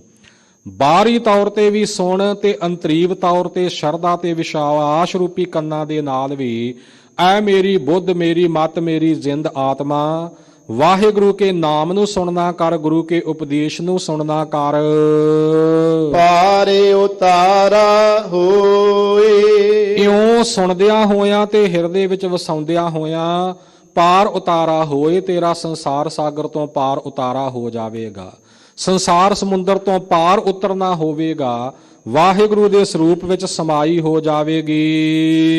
ਦਇਆਲ ਤੇਰਾ ਨਾਮ ਤਰਾ, ਕੰਨਾਂ ਰਾਹੀਂ ਸੁਣਦਿਆਂ ਹੋਇਆਂ, ਸ਼ਰਧਾ ਤੇ ਵਿਸ਼ਵਾਸ ਰੂਪੀ ਕੰਨਾਂ ਰਾਹੀਂ ਸੁਣਦਿਆਂ ਹੋਇਆਂ, ਹਿਰਦੇ ਵਿੱਚ ਵਸਾਉਂਦਿਆਂ ਹੋਇਆਂ, ਨਾਲ ਨਾਲ ਉਸ ਅਕਾਲ ਪੁਰਖ ਵਾਹਿਗੁਰੂ ਦੇ ਸਨਮੁਖ ਇਹ ਬੇਨਤੀਆਂ ਵੀ ਕਰਦੀ ਰਹਿ ਕਿ ਦਇਆਲ ਤੇਰਾ ਨਾਮ ਤਰਾ। ਹੇ ਦਇਆਲ, ਹੇ ਦਇਆ ਦੇ ਘਰ, ਦਇਆ ਦੇ ਰੂਪ, ਸਦਾ ਹੀ ਤਰਸ ਕਰਨ ਵਾਲੇ, ਦਇਆ ਕਰਨ ਵਾਲੇ ਵਾਹਿਗੁਰੂ, ਤੇਰੇ ਨਾਮ ਦੇ ਸਦਕਾ ਹੀ ਮੈਂ ਤਰ ਸਕਦਾ ਹਾਂ, ਮੇਰਾ ਪਾਰ ਉਤਾਰਾ ਹੋ ਸਕਦਾ ਹੈ। ਤੇਰੇ ਨਾਮ ਦੇ ਨਾਲ ਹੀ ਸੰਸਾਰ ਦਾ ਪਾਰ ਉਤਾਰਾ ਹੁੰਦਾ ਹੈ। ਸਦ ਕੁਰਬਾਨ ਜਾਓ, ਇਸ ਲਈ ਮੈਂ ਨਿਮਾਣੀ ਜਿੰਦ ਆਤਮਾ ਤੇਰੇ ਤੋਂ ਸਾਧ ਸਦਾ ਸਦਾ, ਸਾਧ ਸੈਂਕੜੇ ਵਾਰ ਕੁਰਬਾਨ ਜਾਂਦੀ ਹਾਂ, ਬਲਿਹਾਰ ਜਾਂਦੀ ਹਾਂ। ਤੇਰੇ ਤੋਂ ਕੁਰਬਾਨ, ਤੇਰੇ ਪਰਮ ਪਵਿੱਤਰ ਨਾਮ ਤੋਂ ਕੁਰਬਾਨ ਜਾਂਦੇ ਹਾਂ। ਰਹਾਉ ਵਿਸਰਾਮ ਦੇ ਕੇ ਹਜੂਰ ਫਰਮਾਉਂਦੇ ਹਨ, ਸਰਬੰ ਸਾਚਾ ਏਕ ਹੈ। ਸਾਰਿਆਂ ਦੇ ਵਿੱਚ ਉਹ ਇੱਕੋ ਇੱਕ ਅਕਾਲ ਪੁਰਖ ਵਾਹਿਗੁਰੂ ਪਰਮਾਤਮਾ ਜੋ ਉਹ ਸੱਚਾ ਹੈ, ਉਹ ਸੱਚਾ ਇੱਕੋ ਇੱਕ ਹੀ ਸਾਰਿਆਂ ਦੀ ਰੱਖਿਆ ਕਰਨ ਵਾਲਾ ਹੈ। ਦੂਜਾ ਨਾਹੀ ਕੋਈ, ਉਸ ਅਕਾਲ ਪੁਰਖ ਵਾਹਿਗੁਰੂ ਤੋਂ ਬਿਨਾ ਦੂਸਰਾ ਹੋਰ ਕੋਈ ਨਹੀਂ। ਭਾਵ ਉਹਦੇ ਵਰਗਾ ਕੋਈ ਸਮਰੱਥ ਨਹੀਂ, ਉਹਦੇ ਵਰਗਾ ਕੋਈ ਰੱਖਿਅਕ ਨਹੀਂ। ਫਿਰ ਸਰਬੰ ਸਾਚਾ ਏਕ ਹੈ, ਦੂਜਾ ਨਾਹੀ ਕੋਏ। ਸਾਰਿਆਂ ਦੇ ਵਿੱਚ ਹੀ ਉਹ ਇੱਕੋ ਇੱਕ ਸੱਚਾ ਅਕਾਲ ਪੁਰਖ ਵਾਹਿਗੁਰੂ ਹੀ ਰਵਿਆ ਹੋਇਆ ਹੈ। ਜਦੋਂ ਗਿਆਨ ਦ੍ਰਿਸ਼ਟੀ ਦੇ ਨਾਲ ਤੱਕੀਏ ਤਾਂ ਉਸ ਇੱਕ ਤੋਂ ਬਿਨਾ ਦੂਸਰਾ ਹੋਰ ਹੈ ਹੀ ਕੋਈ ਨਹੀਂ। ਜਿਵੇਂ ਇਹ ਬਚਨ ਨੇ ਗ੍ਰੰਥਾਂ ਦੇ ਜਤਰ ਜਤਰ ਮਨੋ ਜਾਤੀ, ਤਤਰ ਤਤਰ ਬ੍ਰਹਮ ਦ੍ਰਿਸ਼ਟਾਤੀ। ਸੋ ਜਿੱਧਰ ਵੀ ਤੱਕੀਏ ਜੋ ਦਿਸੈ ਸੋ ਤੇਰਾ ਰੂਪ, ਗੁਣ ਨਿਧਾਨ ਗੋਬਿੰਦ ਅਨੂਪ। ਜੋ ਦਿਸਦਾ ਹੈ ਤਿਸ ਪਰਮਾਤਮਾ ਦਾ ਰੂਪ ਹੈ। ਇਹ ਜਿੰਨੇ ਸੰਸਾਰ ਦੇ ਆਕਾਰ ਨੇ ਨਾ, ਹਜੂਰ ਫਰਮਾਨ ਕਰਦੇ ਨੇ, ਏਕ ਮੂਰਤ ਅਨੇਕ ਦਰਸ਼ਨ, ਕੀਨ ਰੂਪ ਅਨੇਕ, ਖੇਲ ਖੇਲ ਅਖੇਲ ਖੇਲਨ ਅੰਤ ਕੋ ਫਿਰ ਏਕ। ਉਸ ਇੱਕ ਅਕਾਲ ਪੁਰਖ ਵਾਹਿਗੁਰੂ ਨੇ ਹੀ ਆਪਣੇ ਇੱਕ ਸਰੂਪ ਤੋਂ ਇਹ ਸਾਰਾ ਪਸਾਰਾ ਜਿਹੜਾ ਹੈ ਇਹ ਰਚਿਆ ਹੋਇਆ ਹੈ। ਆਪਣੇ ਇੱਕ ਰੂਪ ਤੋਂ ਅਨੇਕਾਂ ਅਣਗਿਣਤ ਰੂਪ ਬਣਾਏ ਹੋਏ ਨੇ। ਸੋ ਸਾਰਿਆਂ ਵਿੱਚ ਇੱਕੋ ਇੱਕ ਸੱਚਾ ਉਹ ਅਕਾਲ ਪੁਰਖ ਵਾਹਿਗੁਰੂ ਹੀ ਹੈ, ਉਹਦੇ ਤੋਂ ਬਿਨਾ ਦੂਸਰਾ ਹੋਰ ਕੋਈ ਨਹੀਂ। ਤਾ ਕੀ ਸੇਵਾ ਸੋ ਕਰੇ, ਉਸ ਅਕਾਲ ਪੁਰਖ ਵਾਹਿਗੁਰੂ ਜੀ ਕੀ ਸੇਵਾ, ਉਸ ਦੇ ਦਰ ਘਰ ਦੀ ਸੇਵਾ ਉਹੀ ਕਰ ਸਕਦਾ ਹੈ ਜਾ ਕਉ ਨਦਰ ਕਰੇ। ਜਿਸ ਉੱਪਰ ਉਹ ਅਕਾਲ ਪੁਰਖ ਵਾਹਿਗੁਰੂ ਆਪ ਆਪਣੀ ਕਿਰਪਾ ਭਰੀ ਨਜ਼ਰ ਕਰ ਦੇਵੇ, ਜਿਸ ਤੇ ਕਿਰਪਾ ਦ੍ਰਿਸ਼ਟੀ ਕਰ ਦੇਵੇ। ਮੁਕਤ ਭੁਗਤ ਜੁਗਤ ਤੇਰੀ ਸੇਵਾ, ਜਿਸ ਤੂੰ ਆਪ ਕਰਾਏ ਹੈ। ਹੇ ਵਾਹਿਗੁਰੂ, ਤੇਰੀ ਸੇਵਾ ਦੇ ਵਿੱਚੋਂ ਮੁਕਤੀ ਮਿਲਦੀ ਹੈ। ਤੇਰੀ ਸੇਵਾ ਵਿੱਚੋਂ ਦੁਨੀਆ ਦੇ ਭੁਗਤ ਪਦਾਰਥ ਮਿਲਦੇ ਨੇ। ਤੇਰੀ ਸੇਵਾ ਵਿੱਚੋਂ ਤੇਰੇ ਨਾਲ ਜੁੜਨ ਦੀ ਜੁਗਤੀ ਪ੍ਰਾਪਤ ਹੁੰਦੀ ਹੈ। ਪਰ ਸੇਵਾ ਕਰ ਉਹੀ ਸਕਦਾ ਜਿਹਦੇ ਕੋਲੋਂ ਤੂੰ ਆਪ ਕਰਾ ਲਵੇਂ, ਜਿਸ ਨੂੰ ਆਪ ਕਰਨ ਦੀ ਸੁਮੱਤ ਬਖਸ਼ੇ ਔਰ ਬਲ ਉਦਮ ਵੀ ਬਖਸ਼ਿਸ਼ ਕਰੇ। ਮੁਕਤ ਭੁਗਤ ਜੁਗਤ ਤੇਰੀ ਸੇਵਾ, ਜਿਸ ਤੂੰ ਆਪ ਕਰਾਏ ਹੈ। ਤਾਹਾ ਬੈਕੁੰਠ ਜਹ ਕੀਰਤਨ, ਤੇਰਾ ਤੂੰ ਆਪੇ ਸਰਦਾ ਲਾਏ ਹੈ। ਇਸੇ ਤਰ੍ਹਾਂ ਗੁਰੂ ਕੇ ਹੋਰ ਬਚਨ ਨੇ, ਤੇਰੀ ਸੇਵਾ ਤੁਝ ਤੇ ਹੋਵੇ ਔਰ ਨਾ ਦੂਜਾ ਕਰਤਾ, ਭਗਤ ਤੇਰਾ ਸੋਈ ਤੁਧ ਭਾਵੈ, ਜਿਸ ਨੂੰ ਤੂੰ ਰੰਗ ਧਰਤਾ। ਇਉਂ ਭਾਈ ਜਿਸ ਦੇ ਉੱਪਰ ਆਪਣੀ ਕਿਰਪਾ ਦ੍ਰਿਸ਼ਟੀ ਕਰੇ ਉਹਨੂੰ ਆਪਣੀ ਸੇਵਾ ਵਿੱਚ ਲਾ ਲੈਂਦਾ ਹੈ। ਜਿਸ ਨੂੰ ਆਪ ਹੀ ਉਦਮ ਉਪਰਾਲਾ ਬਖਸ਼ ਕੇ ਆਪਣੀ ਸੇਵਾ ਵਿੱਚ ਲਾਵੇ ਉਹੀ ਉਸ ਦੀ ਸੇਵਾ ਕਰਦਾ, ਉਸ ਦਾ ਸਿਮਰਨ ਕਰਦਾ ਹੈ। ਤੁਧ ਬਾਜ ਪਿਆਰੇ ਕੇਵ ਰਹਾ। ਮਨ ਵਿੱਚ ਅਤਿਅੰਤ ਸ਼ਰਧਾ ਤੇ ਪ੍ਰੇਮ ਧਾਰਨ ਕਰਕੇ, ਭਾਵਨਾ ਧਾਰਨ ਕਰਕੇ ਇਹ ਅਰਦਾਸਾਂ ਬੇਨਤੀਆਂ ਕਰੀਏ ਕਿ ਹੇ ਪਿਆਰੇ ਅਕਾਲ ਪੁਰਖ ਵਾਹਿਗੁਰੂ, ਮੈਂ ਤੇਰੇ ਬਿਨਾ ਕਿਵੇਂ ਰਹਿਣਾ ਕਰਾਂ। ਆਪਾਂ ਦੁਨਿਆਵੀ ਰੂਪ ਦੇ ਵਿੱਚ ਤੱਕੀਏ, ਜਿਸ ਦੇ ਨਾਲ ਜੀਵਨ ਵਿੱਚ ਬਹੁਤਾ ਮੋਹ ਹੋਵੇ, ਬਹੁਤੀ ਪ੍ਰੀਤ ਹੋਵੇ, ਬਹੁਤੀ ਖਿੱਚ ਹੋਵੇ, ਉਹਦੇ ਬਿਨਾ ਜਗਤ ਵਿੱਚ ਰਹਿਣਾ ਜਿਹੜਾ ਉਹ ਔਖਾ ਜਿਹਾ ਪ੍ਰਤੀਤ ਹੋਣ ਲੱਗ ਪੈਂਦਾ ਹੈ। ਇਸੇ ਤਰ੍ਹਾਂ ਵਾਹਿਗੁਰੂ ਦੇ ਨਾਲ ਸੱਚੀ ਪ੍ਰੀਤ ਜਿਨ੍ਹਾਂ ਦੀ ਜੁੜੀ ਹੈ ਨਾ, ਇਹ ਉਹਨਾਂ ਦੀ ਅਵਸਥਾ ਹੈ। ਇਉਂ ਹੀ ਉਹ ਬੇਨਤੀਆਂ ਕਰਦੇ, ਹੇ ਵਾਹਿਗੁਰੂ ਤੇਰੇ ਬਿਨਾ ਮੈਂ ਕਿਵੇਂ ਰਹਿ ਸਕਾਂ, ਨਹੀਂ ਰਿਹਾ ਜਾਂਦਾ ਤੇਰੇ ਬਿਨਾ। ਸਾ ਵਡਿਆਈ ਦੇ ਕਿਰਪਾ ਕਰਕੇ ਮੈਨੂੰ ਉਹ ਵਡਿਆਈ ਬਖਸ਼ਿਸ਼ ਕਰ, ਉਹ ਵੱਡੀ ਉੱਚੀ ਸਮੱਤ ਬਖਸ਼ਿਸ਼ ਕਰ। ਚਿਤ ਨਾਮ ਤੇਰੇ ਲਾਗ ਰਹਾ। ਜਿਸ ਕਰਕੇ ਮੈਂ ਨਿਤਾ ਪ੍ਰਤੀ ਹਰ ਵਕਤ ਤੇਰੇ ਨਾਮ ਵਿੱਚ ਲੱਗਾ ਹੀ ਰਹਾ, ਤੇਰਾ ਨਾਮ ਜਪਦਾ ਹੀ ਰਹਾ। ਸਾ ਮਤ ਦੇਹੋ ਦਇਆਲ ਪ੍ਰਭ ਜਿਤ ਤੁਮ ਹੈ ਅਰਾਧਾ। ਉਹ ਮਤ ਉਹ ਬੁੱਧ ਬਖਸ਼ਿਸ਼ ਕਰੋ ਜਿਸ ਕਰਕੇ ਮਹਾਰਾਜ ਮੈਂ ਆਪ ਜੀ ਦਾ ਨਿਤਾ ਪ੍ਰਤੀ ਅਰਾਧਨ ਕਰਦਾ ਰਹਾ। ਕਦੇ ਆਪ ਦਾ ਨਾਮ ਨਾ ਵਿਸਰੇ, ਕਦੇ ਨਾ ਭੁੱਲੇ, ਸਦਾ ਨਾਮ ਸਿਮਰਨ ਵਿੱਚ ਚਿੱਤ ਦੀ ਬਿਰਤੀ ਜੁੜੀ ਰਹੇ। ਮੰਗੋ RAM ਤੇ ਇੱਕ ਦਾਨ, ਸਗਲ ਮਨੋਰਥ ਪੂਰਨ ਹੋਵਹਿ ਸਿਮਰੋ ਤੁਮਰਾ ਨਾਮ। ਤੇਰੇ ਨਾਮ ਦੇ ਨਾਲ ਹੀ ਹਰ ਵਕਤ ਲੱਗਾ ਰਹਾ। ਇਹ ਨਾਮ ਦੀ ਵਡਿਆਈ ਕਿਰਪਾ ਕਰਕੇ ਮੈਨੂੰ ਬਖਸ਼ਿਸ਼ ਕਰ। ਦੂਜਾ ਨਾਹੀ ਕੋਈ, ਤੇਰੇ ਤੋਂ ਬਿਨਾ ਕੋਈ ਦੂਸਰਾ ਹੋਰ ਕੋਈ ਨਹੀਂ। ਜਿਸ ਆਗੇ ਪਿਆਰੇ ਜਾਏ ਕਹਾ। ਹੇ ਮੇਰੇ ਪਿਆਰੇ ਅਕਾਲ ਪੁਰਖ ਵਾਹਿਗੁਰੂ, ਜਿਹਦੇ ਅੱਗੇ ਮੈਂ ਜਾ ਕੇ ਕਹਾਂ ਭਾਵ ਬੇਨਤੀ ਕਰਾਂ, ਜਿਸ ਦੇ ਅੱਗੇ ਜਾ ਕੇ ਆਪਣਾ ਦੁਖੜਾ ਰੋਵਾਂ, ਆਪਣਾ ਡਰ ਰੱਖਾਂ, ਬੇਨਤੀ ਕਰਾਂ, ਜਿਸ ਕੋਲੋਂ ਰੱਖਿਆ ਵਾਸਤੇ ਗੁਹਾਰ ਲਗਾਵਾਂ, ਤੇਰੇ ਬਿਨਾ ਹੋਰ ਦੂਸਰਾ ਕੋਈ ਹੈ ਹੀ ਨਹੀਂ। ਅਵਰ ਨਾ ਸੂਝੈ ਦੂਜੀ ਠਾਹਰ, ਹਾਰ ਪਰਿਓ ਤਉ ਦੁਆਰੀ। ਤੇਰੇ ਬਿਨਾ ਕੋਈ ਦੂਜੀ ਠਾਹਰ ਨਹੀਂ ਸੁਝਦੀ, ਕੋਈ ਟਿਕਾਣਾ, ਕੋਈ ਆਸਰਾ ਨਹੀਂ ਦਿਖਾਈ ਦਿੰਦਾ। ਸਭ ਪਾਸੇ ਤੋਂ ਹਾਰ ਕੇ ਤੇਰੇ ਦੁਆਰੇ ਤੇ ਆ ਪਿਆ ਹਾਂ। ਸਗਲ ਦੁਆਰ ਕਉ ਛਾੜ ਕੈ ਗਹਿਓ ਤੁਹਾਰੋ ਦੁਆਰ। ਬਾਹੇ ਗਹੇ ਕੀ ਲਾਜ ਅਸ ਗੋਬਿੰਦ ਦਾਸ ਤੁਹਾਰ। ਇਉਂ ਤੇਰੇ ਬਿਨਾ ਐ ਪਿਆਰਿਆ ਹੋਰ ਕੋਈ ਨਹੀਂ ਜਿਹਦੇ ਅੱਗੇ ਜਾ ਕੇ ਮੈਂ ਬੇਨਤੀ ਕਰਾਂ। ਰਹਾਉ। ਸਤਿਗੁਰੂ ਮਹਾਰਾਜ ਸੱਚੇ ਪਾਤਸ਼ਾਹ ਜੀ ਵਿਸਰਾਮ ਤੋਂ ਅੱਗੇ ਚੌਥਾ ਪਦਾ ਉਚਾਰਨ ਕਰਦੇ ਨੇ। ਸੇਵੀ ਸਾਹਿਬ ਆਪਣਾ। ਮੈਂ ਆਪਣੇ ਸਾਹਿਬ, ਆਪਣੇ ਮਾਲਕ ਅਕਾਲ ਪੁਰਖ ਵਾਹਿਗੁਰੂ ਦੀ ਹੀ ਸੇਵਾ ਕਰਦਾ ਹਾਂ। ਉਸ ਪ੍ਰਮਾਤਮਾ ਦੇ ਨਾਮ ਦਾ ਹੀ ਸਿਮਰਨ ਕਰਦਾ ਹਾਂ। ਅਵਰ ਨਾ ਜਾਚੋਂ ਕੋਈ। ਹੋਰ ਕੋਈ ਜਿਹੜਾ ਹੋਰ ਕਿਸੇ ਦੇ ਕੋਲੋਂ ਮੈਂ ਕੁਝ ਨਹੀਂ ਮੰਗਦਾ, ਹੋਰ ਕਿਸੇ ਕੋਲੋਂ ਮੰਗਣ ਵਾਲੀ ਬਿਰਤੀ ਹੀ ਨਹੀਂ, ਕਿਉਂਕਿ ਹੋਰ ਕੋਈ ਦੇਣ ਦੇ ਸਮਰੱਥ ਹੀ ਨਹੀਂ। ਜੋ ਮੰਗਣਾ ਹੈ ਉਸ ਅਕਾਲ ਪੁਰਖ ਵਾਹਿਗੁਰੂ ਦੇ ਕੋਲੋਂ ਮੰਗਣਾ ਹੈ। ਇਸ ਲਈ ਮੰਗ ਕੇਵਲ ਤੇ ਕੇਵਲ ਵਾਹਿਗੁਰੂ ਕੇ ਚਰਨਾਂ ਵਿੱਚ ਹੈ।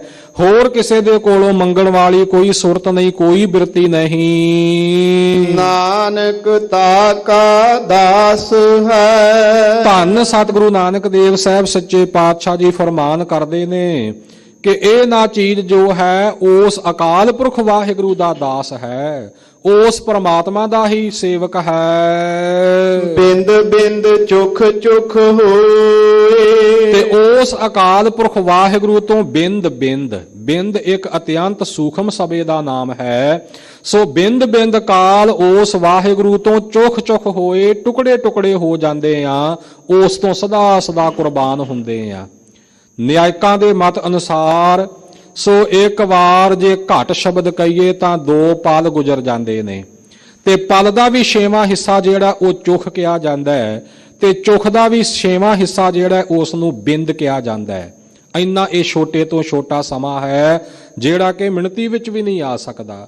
ਇੰਨਾ ਕਾਲ, ਇੰਨਾ ਸਮਾਂ ਵੀ ਉਸ ਵਾਹਿਗੁਰੂ ਤੋਂ ਕੁਰਬਾਨ ਜਾਂਦੇ ਹਾਂ, ਬਲਿਹਾਰ ਜਾਂਦੇ ਹਾਂ। ਸਾਹਿਬ ਤੇਰੇ ਨਾਮ ਵਿਟਹੁ।